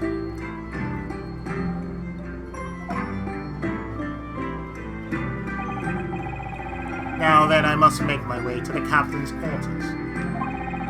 I must report to our country about this matter and discuss our next course of actions.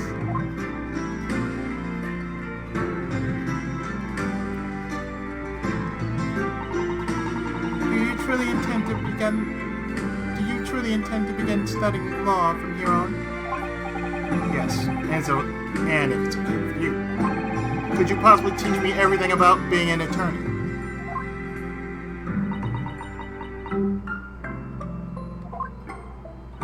Of course, I'd be happy to lend you a hand.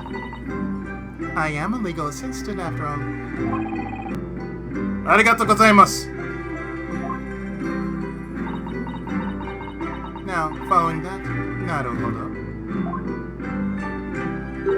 If it would please you, I would like you to accept this. What? Are you sure I should have this? I'm sure Cosmo would wish for this as well. It is a famed blade that has been passed down through the Asogi family for generations.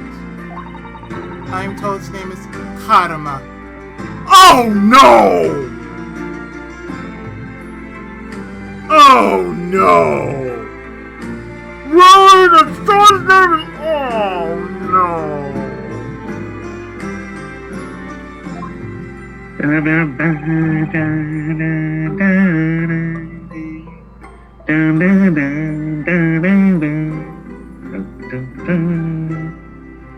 Okay, I'll gladly accept this. You know what they say about karma?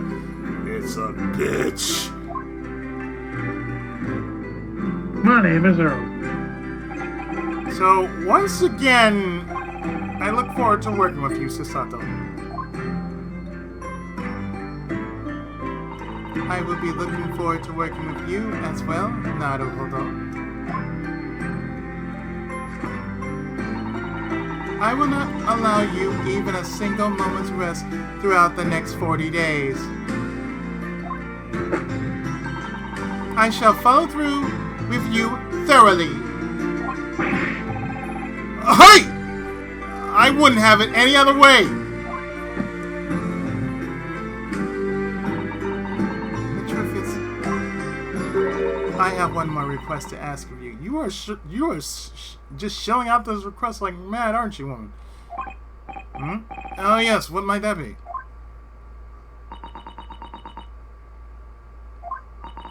Please, toss me 3 times. Yeah!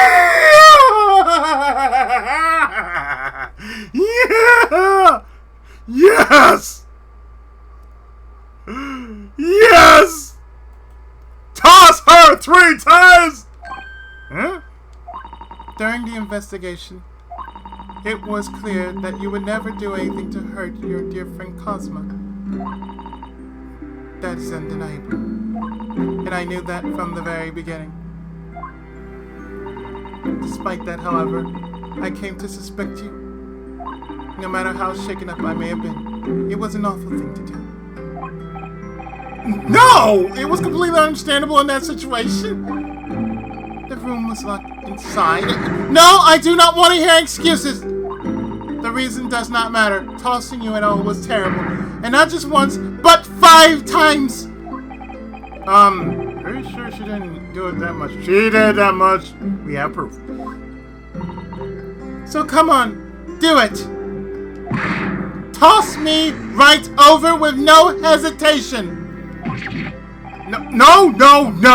I've never even tossed anyone before in the first place.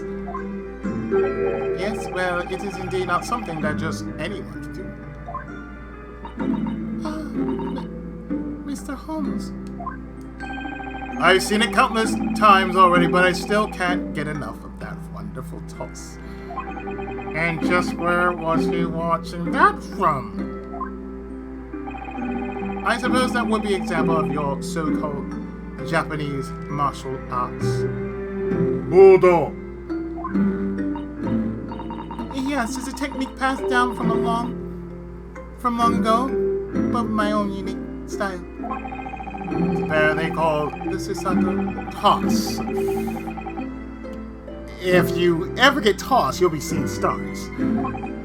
Oh, ho, ho. Quite intriguing. You'll see, I happen to be quite the skilled boxer. Why is he dancing now? If you'll be so kind, would you teach me that wonderful toss of yours?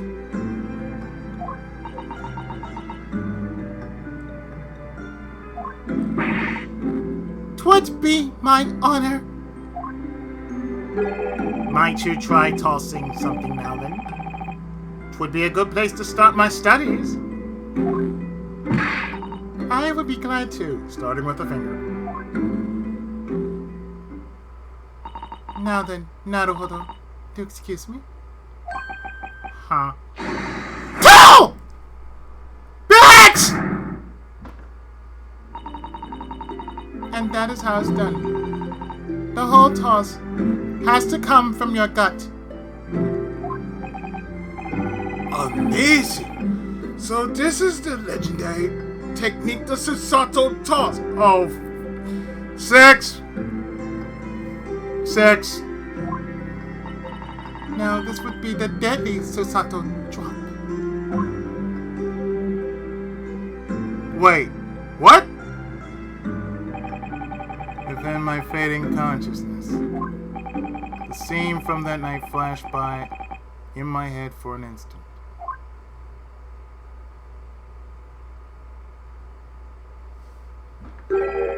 Karma.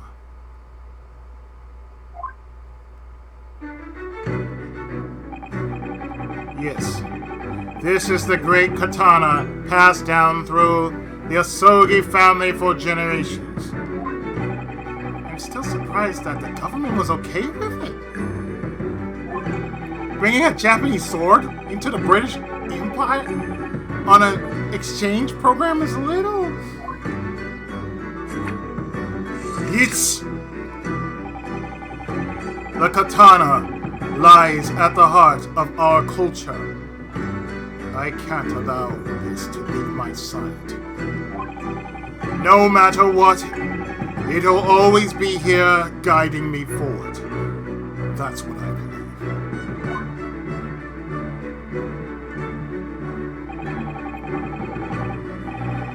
One great strike to end all evil. That kind of attitude really suits you. So...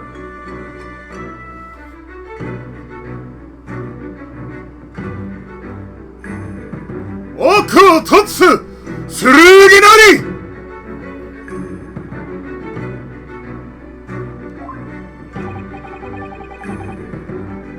that sounds about right. There's something I absolutely have to do, no matter what. And to that end, I will make whatever sacrifices are necessary. And I would be grateful if you would see that through with me. Hi! I swear it. I'll see this through with you to the very end. I knew you would say that.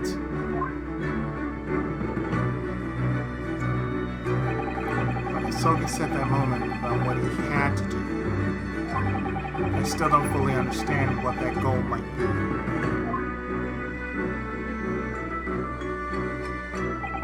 But I'll seek it out with my own eyes. In the British Empire's capital, London.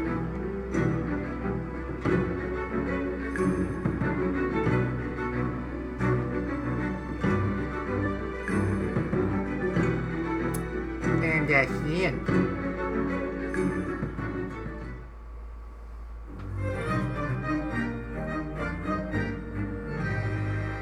So we've unlocked the adventure of the Runway Room. Yes, the runaway room. I say runway, but it sounds like I said runway, but it's runway. So I'm definitely going to stop. Drop a save right here. Overwrite that. And next time, most likely Sunday, because I'm making sure I do this twice a week. So next time, Sunday,